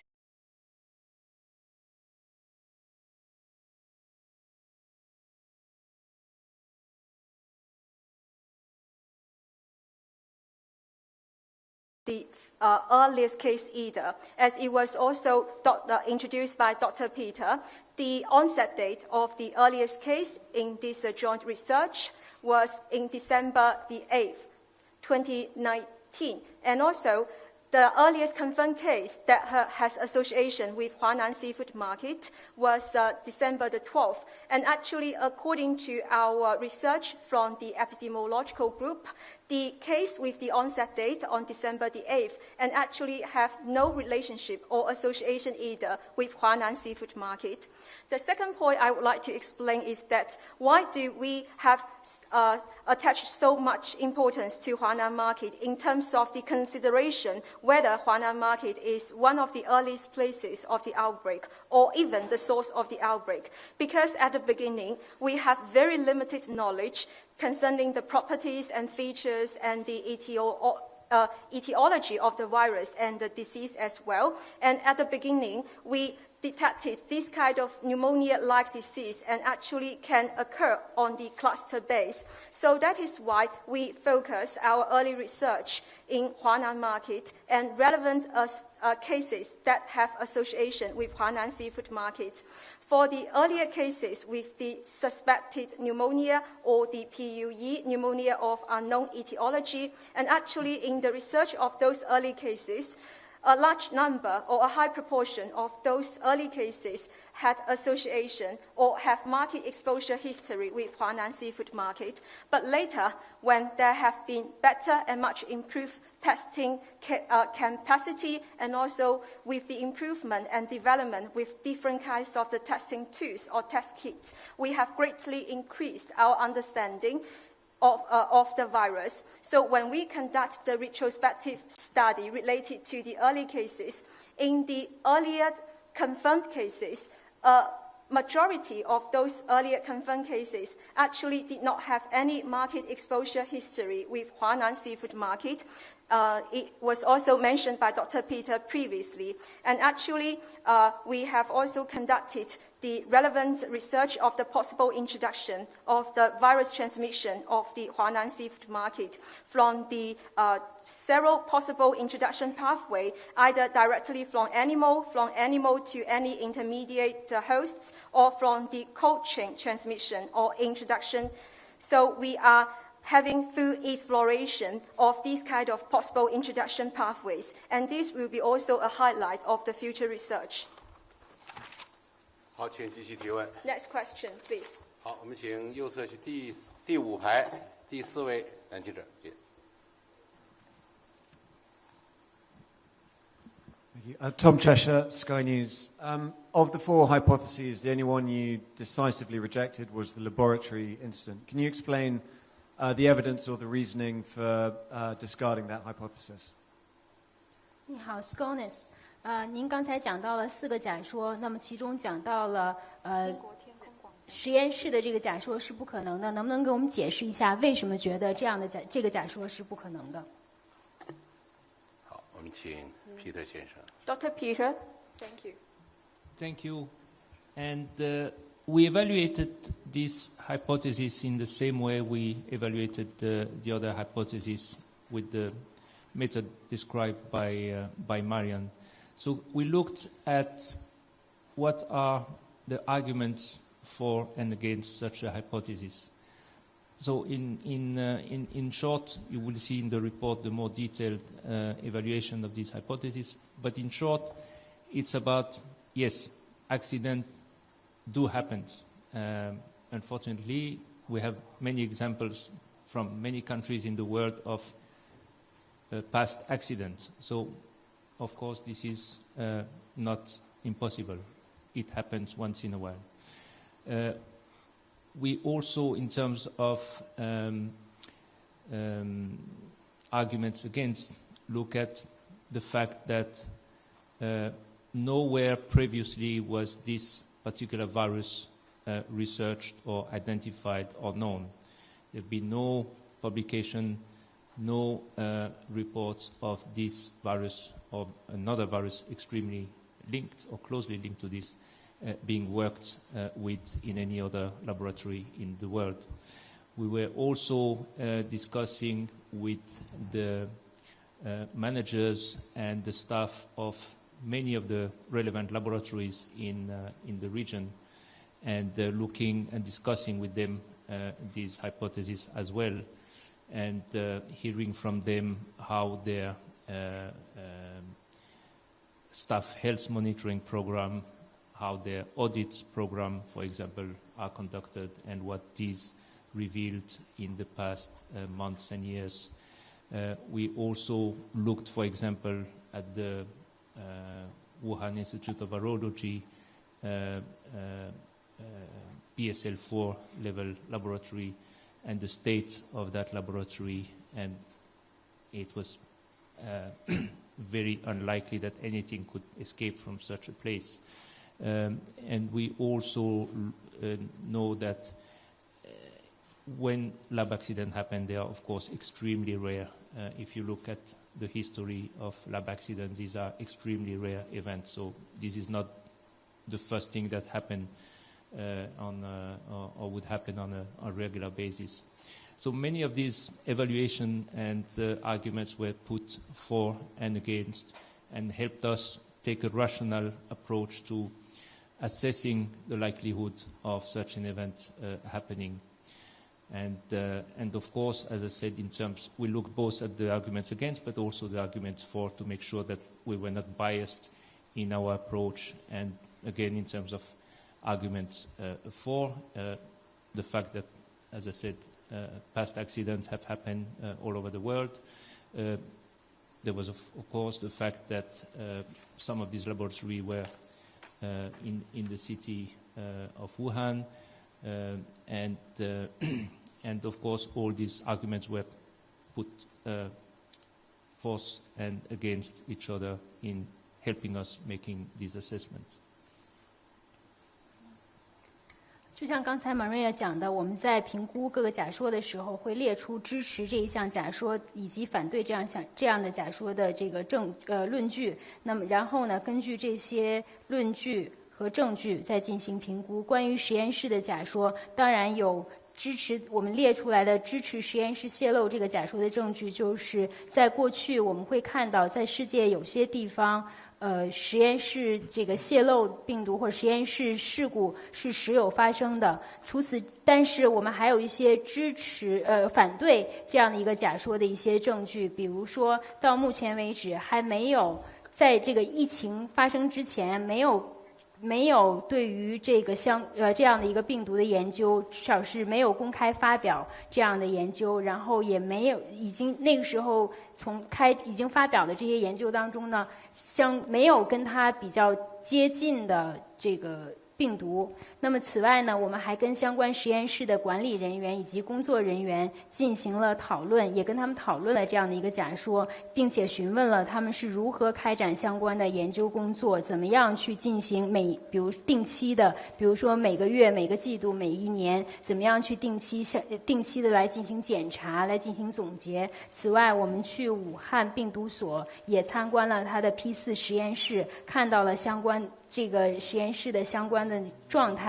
我们觉得不可能，病毒不可能从那个实验室不可能从那个实验室泄露。还有就像刚才我们讲到的，我们列出了这样的支持这个假说的证据以及反对这个假说的证据，以此为基础来进行理性的分析、综合平衡，来判断它的这个假说的可能性。这样做是为了尽量的能够排除掉或者消除一些偏移，所以我们是基于这样的一些证据做出了判断。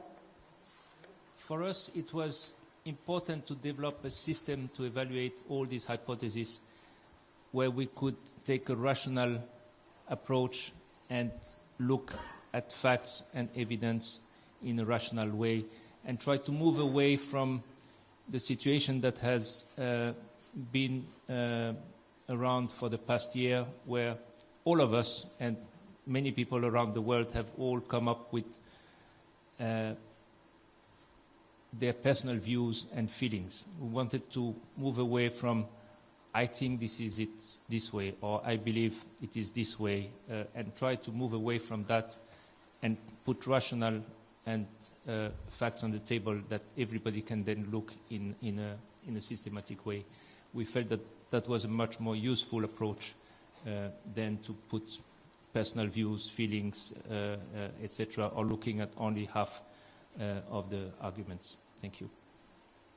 我们是在评估这些假说的时候，是采取了系统性的方式，用理性的方法来进行分析，看一看我们现在现有的一些证据以及数据，而并不能像这个1年以来，世界上可能有些人会在其中掺杂一些个人的感情，或者是个人的一些主观判断，比如说我觉得是这样，我认为是这样。我们是希望用事实说话，能够在事实的基础上进行判断，而不是出于自己的主观的感受和臆断。梁万年先生有什么补充 Professor Liang. 我是赞同皮特博士的这种说明的，因为对于实验室的这个极不可能的这个结论的出现，我们专家组是经过认真的讨论，是作为非常严肃认真的来做出了这个结论。其实实验室的这个途径不外乎2条，一个是人工合成，第二个就可能是泄露。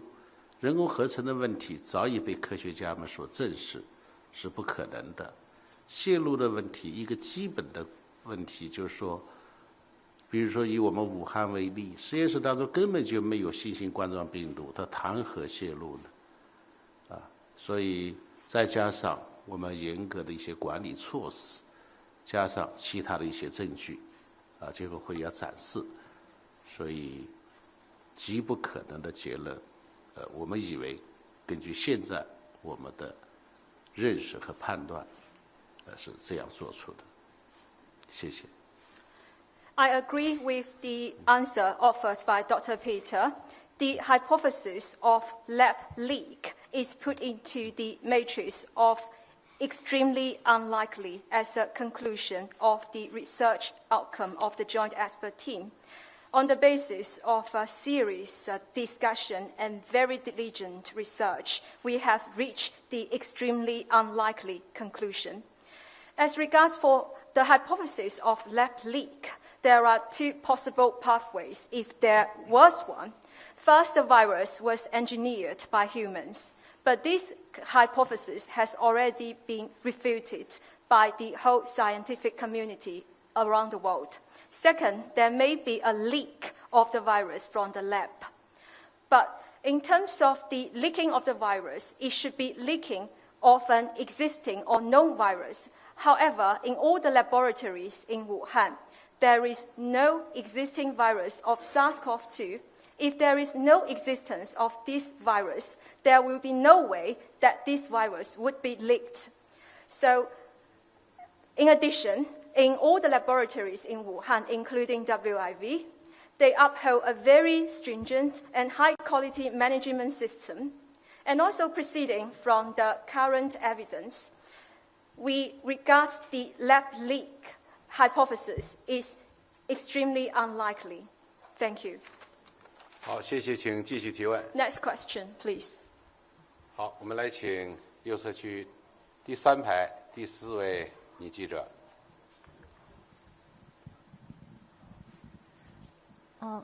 湖北广播电视台记者提问：新冠肺炎疫情在武汉已经过去了9个多月的时间了，那么请问专家组是如何对疫情早期进行追根溯源的工作的呢？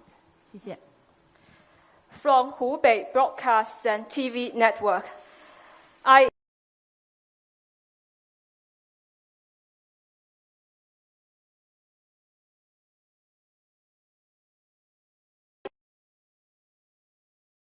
Wuhan. How do the joint expert team members conduct this kind of source tracing, including the identification of the early cases? Thank you. 好，请皮特先生来回答这个问题。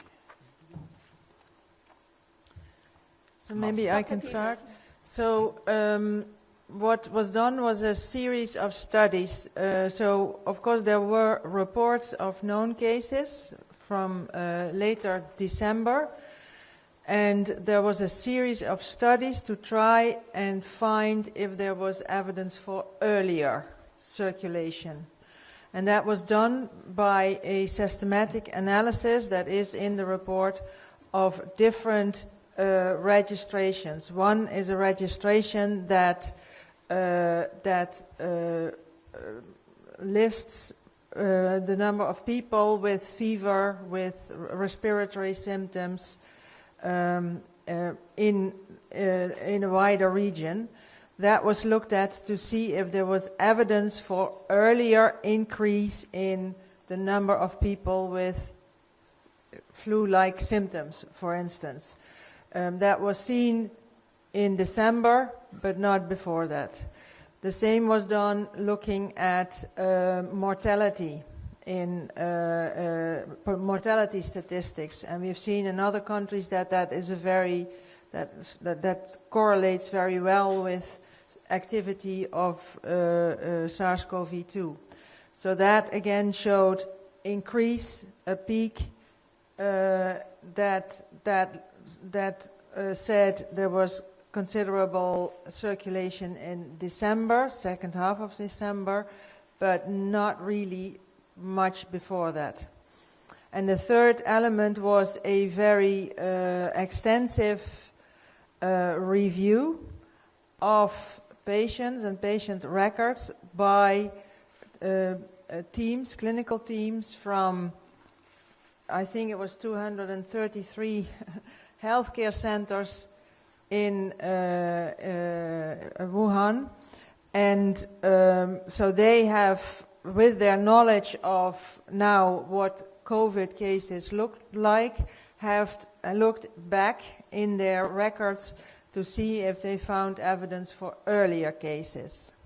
So that is what has been done. So what all the studies then showed was there was a number of recorded cases in December, with the first people that were mentioned just there by Professor Wan Yan. So that's how that was done. So we cannot, by that process, say there was absolutely no circulation and there were no cases before December, because that's not what you can do by this approach. But what we can say is there's no evidence for widespread circulation much earlier. So that's what the studies conclude. 我们开展了一系列的研究，主要是希望能看一看，一个是看12月份的已知病例的一些报告，还有呢，就是我们试图开展相关的研究，寻找更早的这些病例。那么为此呢，我们进行了系统性的分析，有这么几类的研究。第一呢，就是我们会看一些登记的患者的这个情况，主要是有发烧症状，或者是有呼吸道症状的一些患者的信息。那么会有证据表明呢，在12月份的时候有这个，比如说流感样病例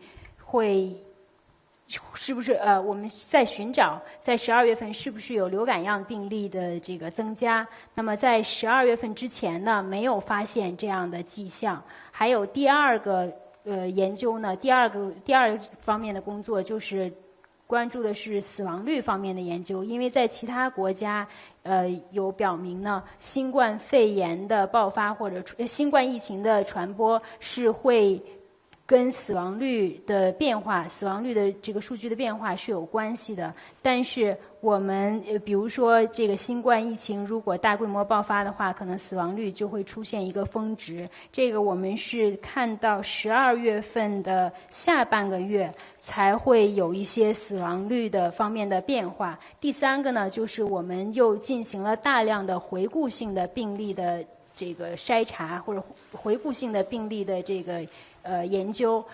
我记得是233家医院的临床团队是基于他们对于现在对新冠病毒的认识，重新去审阅了当时的病例的资料，看一看是不是有更早期的，是不是能够发现更早期的这个病例。那么我们也发现，就像刚才梁教授所讲到的，我们在12月份的时候是发现了多个报告的病例，但是在12月份我们现在不能断定说12月份之前就没有病例，或者是没有新冠病毒的传播，因为我们基于现在的证据没有办法下这个结论。但至少我们可以说，基于现在没有证据表明12月份之前是有病毒的广泛的传播，这个是没有相关证据的。好，看看梁万年组长有什么补充意见 Professor Liang. 我就补充一点，其实在方法学上来看，我们这种研究实际上是3个最重要的方法，一个是回顾性，第二个是对原有的资料和信息的审核和综述，第三个用系统的观念试图把多个因素进行综合的分析，大概是这种3种方法。所以它既有现状的一种描述，也有一些上下左右前后的比较性的分析，所以最终得出了这一个综合的结论和判断。谢谢。Additional introduction of the methodologies that we have been adopting in this joint research. And actually in our joint research, it covers 3 kinds of methodology. First, we conduct ample and abundant retrospective study.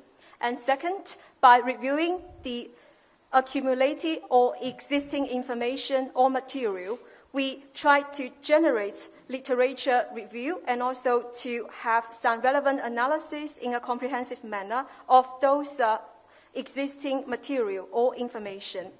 The third kind of methodology is that we try to connect the dots by analyzing from a full-fledged manner different associated factors by pricing in as many factors as we can in a highly integrated and systematic manner. So in our research, our diversified and multi-pronged approaches or methodologies can allow us to have different kinds of comparative study and also to better draw inference from those kind of causal relationship analysis.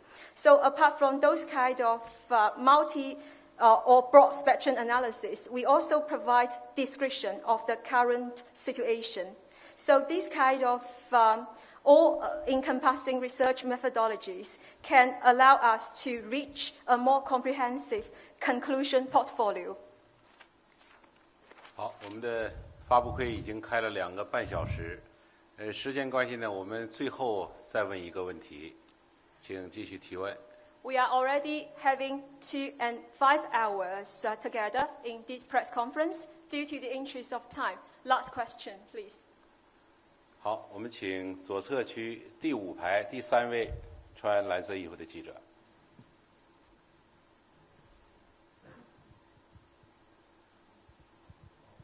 Thank you. I'm from the Wall Street Journal. I was wondering if you could talk a little more about the animals that were found alive or dead at the Huanan market. For example, I don't think it's ever been confirmed what exactly those animals were. And you mentioned that some are known to carry coronaviruses.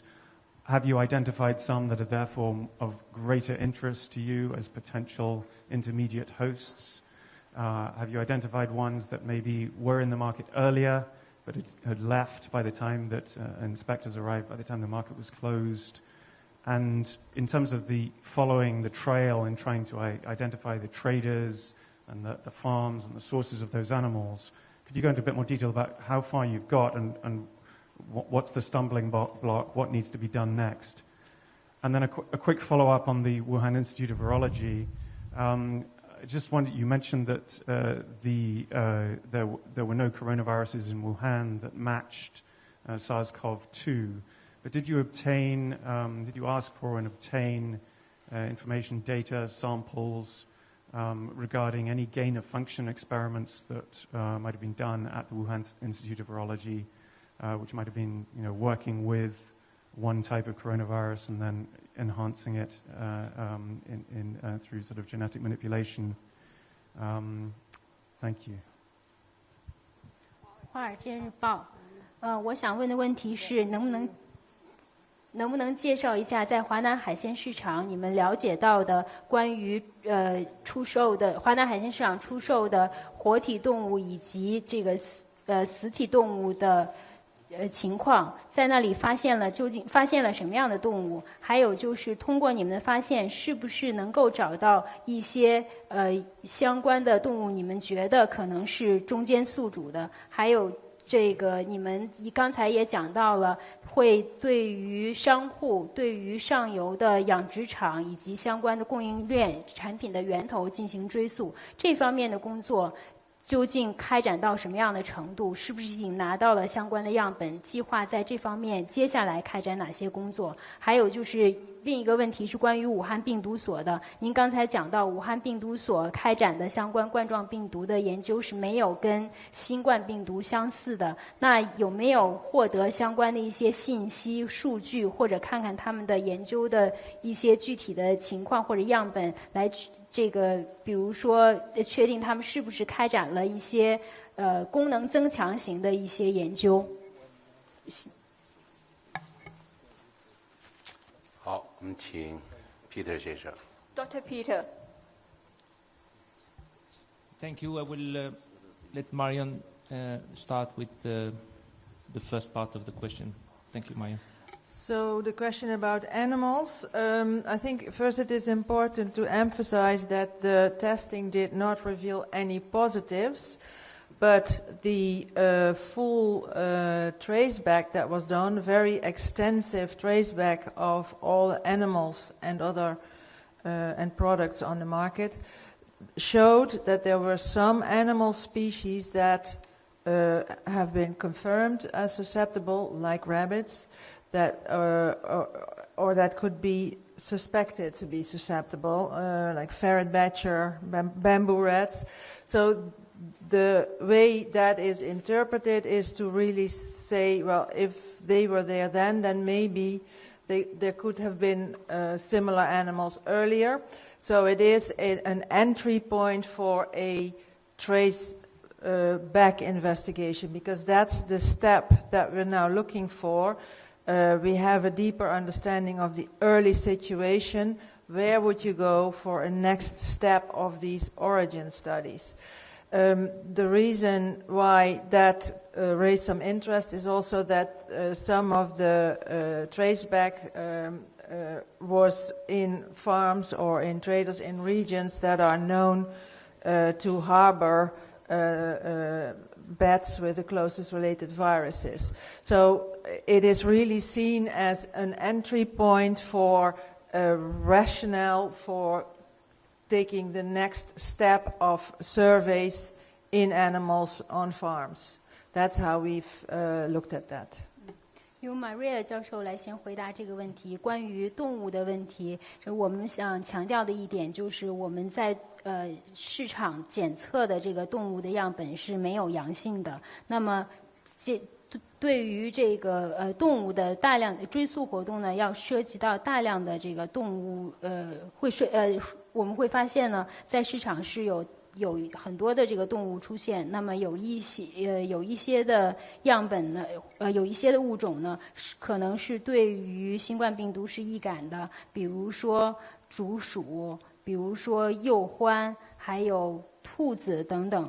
那么还有呢，就是可能有一些相似的动物在疫情爆发之前也在市场是有售卖的。那么这样的一个追溯工作或者是回溯工作，只是我们的一个切入点，希望能够了解早期或者更早的疫情爆发前到底是一个什么样的情况。还有呢，就是我们在追溯的过程当中，可能追踪到了相关的供应商，比如说某一个养殖场，或者是这个产品来自哪一个地区。有些地区可能是有些地区呢是位于有些地区呢可能在那里有蝙蝠的相关的病毒但是我想说的是，这样的一个追溯活动只是我们理性研究的一个切入点，是帮助我们去发现更多的线索，来帮助我们下一步进一步的开展工作，更加的了解具体的情况。And then I will take the second part of your question about the Wuhan Institute of Virology. We went there, and we have also received the visits of some of the staff here, and they have participated in further discussions and work with us. So we've had over the weeks quite a substantial interaction with the staff there. And during the visit, we first had the visit of the place, the institute, the different laboratories, and then a very long, frank, open discussion with the management and the staff of the institute. First, they gave us a description, very detailed description of their research, both present and past, all the projects involving their studies with bats and coronaviruses and so on, and also some of the more advanced projects. And then we engaged in a discussion with them on the different lab-related hypotheses, because of course they have been on the front line of the discussion around these hypotheses for the past year. And it was very interesting to hear directly from them how their thinking was in terms of how can we explain this one, how can we dismiss this one, are we using the wrong arguments, are we using the wrong, providing the wrong evidence, or are we answering questions in the wrong way? So we had a very interesting discussion on their views on all these hypotheses and involving their lab, and we discussed how to improve that communication, how to provide the right arguments for in the future for better explaining their position, explaining their views, and of course they're the best one to be able to dismiss any of these claims and provide answers to all the questions that are out there around it. So we also feel that by, again, taking our detailed and rational approach, we will help to better clarify some of these claims around specific studies, gain of function, working with samples directly from bats, etc. And you will also have in the report the minutes of our different visits and meetings with different individuals, and this one will, of course, also be in the report. Thank you. 我来回答你的后半部分的问题，关于武汉病毒所的，我们去了武汉病毒所，而且呢也跟他们的工作人员进行了非常深入的交流。我们去武汉病毒所呢，首先是参观了他们的实验室，然后呢是跟他们的管理层以及员工进行了很长时间的非常坦诚的开放式的讨论。首先呢，请他们给我们介绍了过去以及现在开展的相关工作，以及他们在蝙蝠冠状病毒方面的研究项目，还有其他的一些先进的研究项目。然后呢，我们又跟他们探讨了相关的这个假说的问题，让他们直接问他们对于这些假说有什么样的看法，予以解释或者是反驳，并且给我们提供相关的他们的这个证据，为什么会觉得赞同或者是反对各种假说。我们是通过这样的机会听到了他们的一些看法，而后呢，我们又讨论了怎么样能够进一步的更好的加强沟通，能够更好的来解释，或者是更好的来表达他们的这些观点。就像我之前说的一样，我们整个过程是采取的细致的理性的方式，希望能够来搞清楚希望能够来搞清楚相关的这个事实，而不是只是指责他们，比如说开展相关的一些功能增强性的研究，或者是指责他们在进行蝙蝠就是采了大量蝙蝠的样本进行相关的研究。关于我们走访武汉病毒所的这个纪要，以及我们其他的相关的讨论纪要，也会在报告也会随着这个整个的报告呢，会给大家公布。好，请梁万年组长做补充。Professor Liang. 我补充几个数据，关于这个动物的这个问题。我们这次研究呢，也专门是对2019年到2020年间全国31个省份的畜禽类的血清样本，这些样本呢，包括猪、牛、羊、鸡、鸭、鹅等共计11000多份进行了新冠病毒的抗体检测，结果是阴性的。同时呢，我们又对12000多份的动物组织和饲子样本进行新冠病毒的核酸检测，结果也是阴性的。那么第三一点呢，我们对19年到20年间我国24个省份的26800多份来自于不同动物的样本进行这个核酸检测，结果也是阴性的。先翻译一下。I would like to cite a few numbers of figures for the joint research related to animals.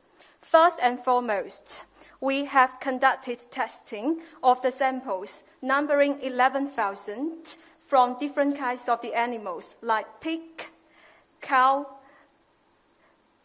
goat, chicken, duck, and goose in terms of the serum sample testing as a kind of testing sampling from the livestock and poultry from 31 provinces in China from 2019 to 2020. And the testing results of those 11,000 samples of SARS-CoV-2 were all negative. We have also done the testing related to the 12,000 swab samples from different kinds of animals in terms of PCR testing. The testing results were all negative as well. And also from 2019 to 2020, we have conducted PCR testing for 26,800 samples generated from different kinds of animals that are distributed in 24 provinces in China. Again, the PCR testing results were all negative. 那么同时呢，我们在对野生动物这方面的检测方面，我们对2019年11月份至2020年的3月份，那么在收集了35个品种动物，就就是野生动物1914个血清样本进行抗体检测，结果是阴性的。那么之后，我们对疫情前后在华南海鲜市场、武汉市、湖北省及湖北省周边省份和其他相关区域内采集了近300个物种、5万余份的野生动物样本进行核酸检测，结果也是阴性的。 Meanwhile, as regards for the testing of the samples from the wild animal, during the sample that were collected in the period from November 2019 to March of 2020, we have conducted testing of 1,914 serum samples from 35 different species of wild animals. The testing results of this antibody testing from the serological study were all negative. And also before and after the COVID-19 outbreak, we have increased our sampling sizes from Huanan Seafood Market, and also within Wuhan Municipality and other cities in Hubei Province, and also the neighboring provinces of Hubei. We have collected 50,000 samples of the wild animals covering 300 different species. With the PCR testing of those more than 50,000 samples, the testing results were again negative. 谢谢。 Thank you. 好，谢谢。刚才皮特先生表示，他愿意再回答各位记者的提出一个问题，请继续举手提问。 Dr. Peter expressed that he would like to take one more question. 好，我们请右侧区第2排第4位女记者。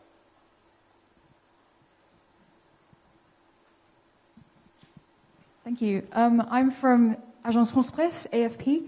I'd like to ask, so the Chinese government and the Chinese media have highlighted various reports of virus cases in countries such as Italy and other places abroad that appeared in late 2019, with the implication that the virus originated from overseas. How likely do you think that this is? And do you think there's a possibility that they were passed on to these sort of seemingly unrelated places across the world from undetected asymptomatic or mild cases who traveled from Wuhan? And do you think that because there was obviously substantial spread in Wuhan at the time with several concurrent clusters in addition to Huanan Market, as you mentioned? Sorry, would you please repeat your question? Sure. I'll go slower. So I'd like to ask, so the Chinese government and Chinese media have drawn attention to reports of several virus cases that appeared in other countries other than China, such as Italy, in late 2019, with the implication that the virus originated overseas.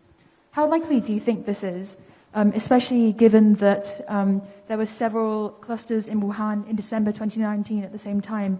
And do you think it's likely that maybe a mild or asymptomatic case traveled from Wuhan to these places in different places around the world, and that might have led to these clusters elsewhere? 中国政府呢是这个中国政府以及中国的相关媒体呢曾经暗示，2019年可能已经在这个病毒已经在海外存在，那么也就是暗示可能这个病毒的来源呢并不是在中国，而是从国外引入的。你觉得这样的一个假说或者这样的一个观点有多大的可能性？请皮特先生。Yes, so what we have done is look into that question also again in a systematic manner. So the focus here initially was on what exactly can we learn about the initial phase of the pandemic in Wuhan. And that showed that there is clearly circulation in December. But as part of that work, we also reviewed what is available in the literature and also in the databases about viruses possibly circulating elsewhere. And that has found a few publications that would suggest that, for instance, in Italy, there has been already circulation in December, maybe late November, but difficult to know because the methods for that were not confirmatory, so they did not provide full evidence for that circulation. But these parts of information is part of what we collected, reviewed, and included in our recommendations for the next step. So in the next step, what we say is we should really go and search for evidence for earlier circulation wherever that is indicated, and indications like this can come from that kind of literature. So this is therefore in our recommendations for follow-up. And maybe to then say, could that mean that the virus had traveled from Wuhan to elsewhere? Again, here we take a stepwise approach, but looking at what evidence is there, what evidence could be found, would it be possible to get genetic information and then see what that tells us? 我们还是采取系统性的方式来进行研究，关注了武汉的疫情。在12月初的时候，武汉是有这个病毒的传播的。此外呢，我们也是通过数据库以及文献的这个综述或者文献的搜索来查找是不是在其他地方还有传播。那么现在已经有出版的论文。表明呢，在意大利可能11月底到12月初就已经有了病毒的传播，但究竟是不是这样，是不是一个确定的这个事实或者是结论，这个还很难来说，因为我们不知道他用的具体的是什么方法，所以很难就确认这就是当时那个时候就有传播的这样的一个证据。我们会尽量的来收集相关的一些信息，以及进行文献的综述。这些呢，此外，当然了，相关的全球的这些工作呢，也是在我们的建议当中。就是在下一步，我们是需要尽力的发现更多的证据，来看一看是不是在更早的时间是已经在某一个地方，不管在哪儿，在某一个地方是有了病毒的这个传播。那么希望呢，这些呢都写在我们未来的对未来的这个建议当中。关于你讲到这个病毒是不是从武汉传到其他地方，我们也是要按步骤一步一步的去进行考察，收集相关的这个证据，最好是能获得一些基因的数据或者是基因的信息，再来判定。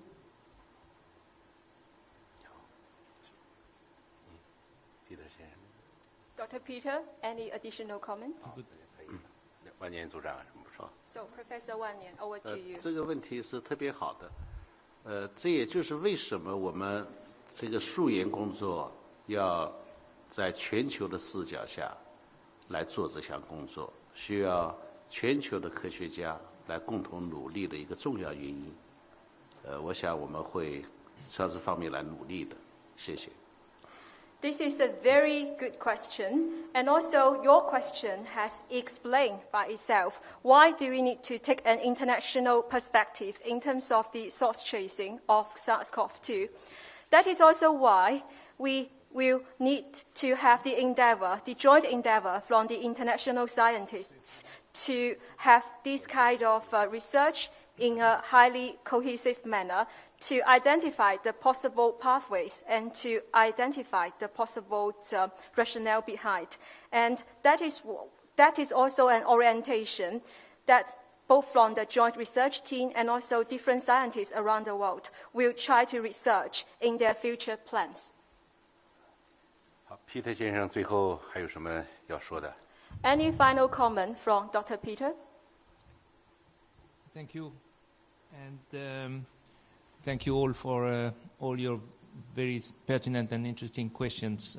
As you heard, many of them are exactly the same question we asked ourselves over the past few weeks.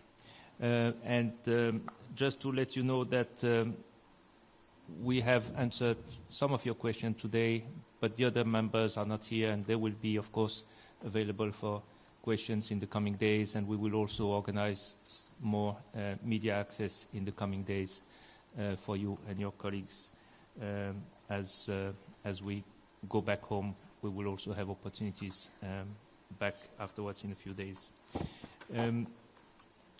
As I said, you are only facing 3 of us here, but we have been, over the past 4 weeks and even before virtually, worked closely with some 30 to 40 colleagues who were part of the joint team. And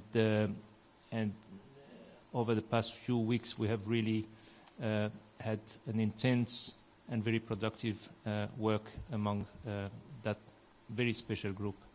And I would like to thank them all individually for all their contribution and efforts.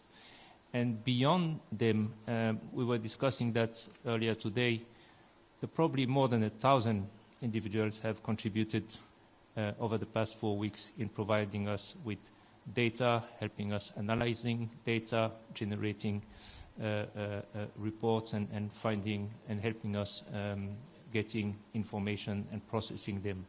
And it's also here an opportunity for us to thank them all for that. So as you can hear, it's a huge group and amount of work that is behind the outcome of this mission and the robust and very numerous details that came out of this work. And to go back to the work itself, in my closing remark, I would like to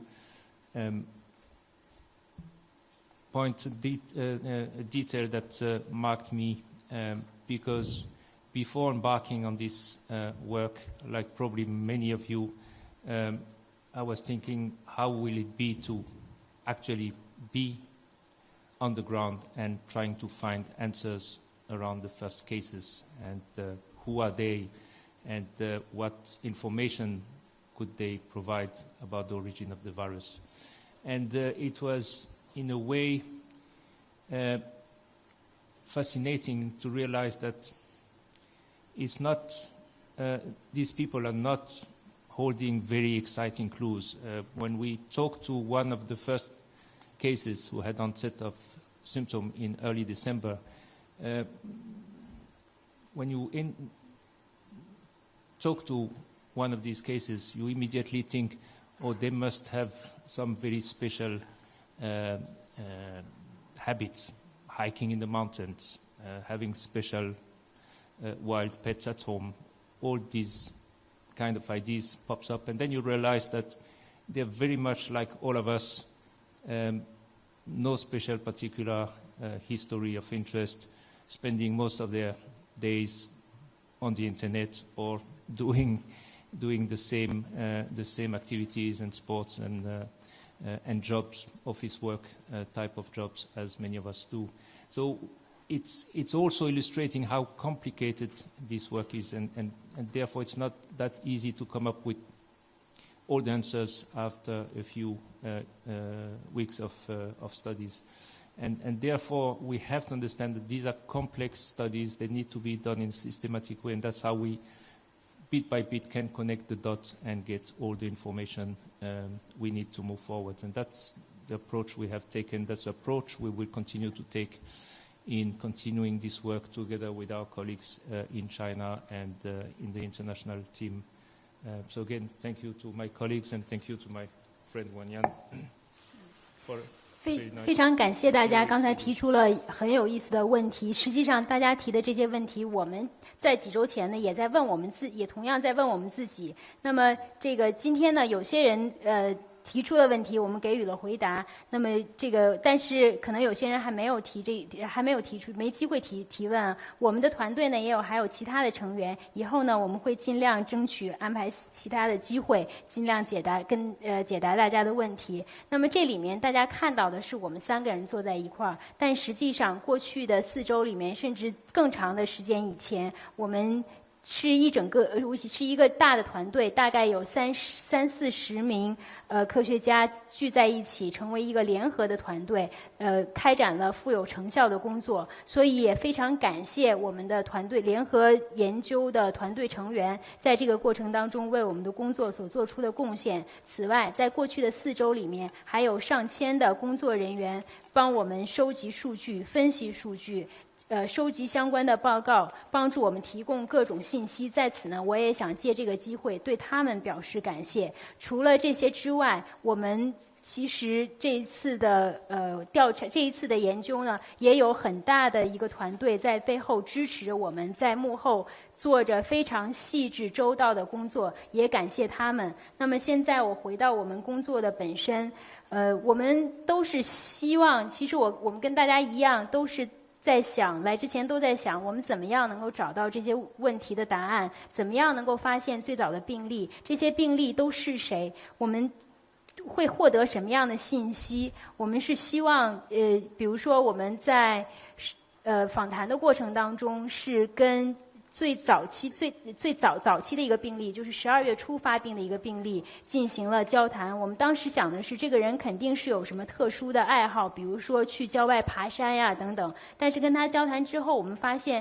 这个人其实跟我们一样普普通通，没有什么特殊的爱好，平时也就是上网，然后他的活动啊，他喜欢的一些他的爱好，他喜欢的运动啊，都跟我们没有什么差别，平时也就是上班。所以这一点实际上是提示我们溯源工作是一个非常复杂的工作，并不是那么容易就可以找到所有问题的答案。因此我们要采取系统性的方式，一点一点地收集各类的信息和证据，那么持续地把这个工作做下去。这就是之前我们一直以来我们采取的研究方法，未来我们也会继续采取这样的研究方法，和中国的同事以及全球的同事进行合作，尽早的能够推进我们的研究。谢谢。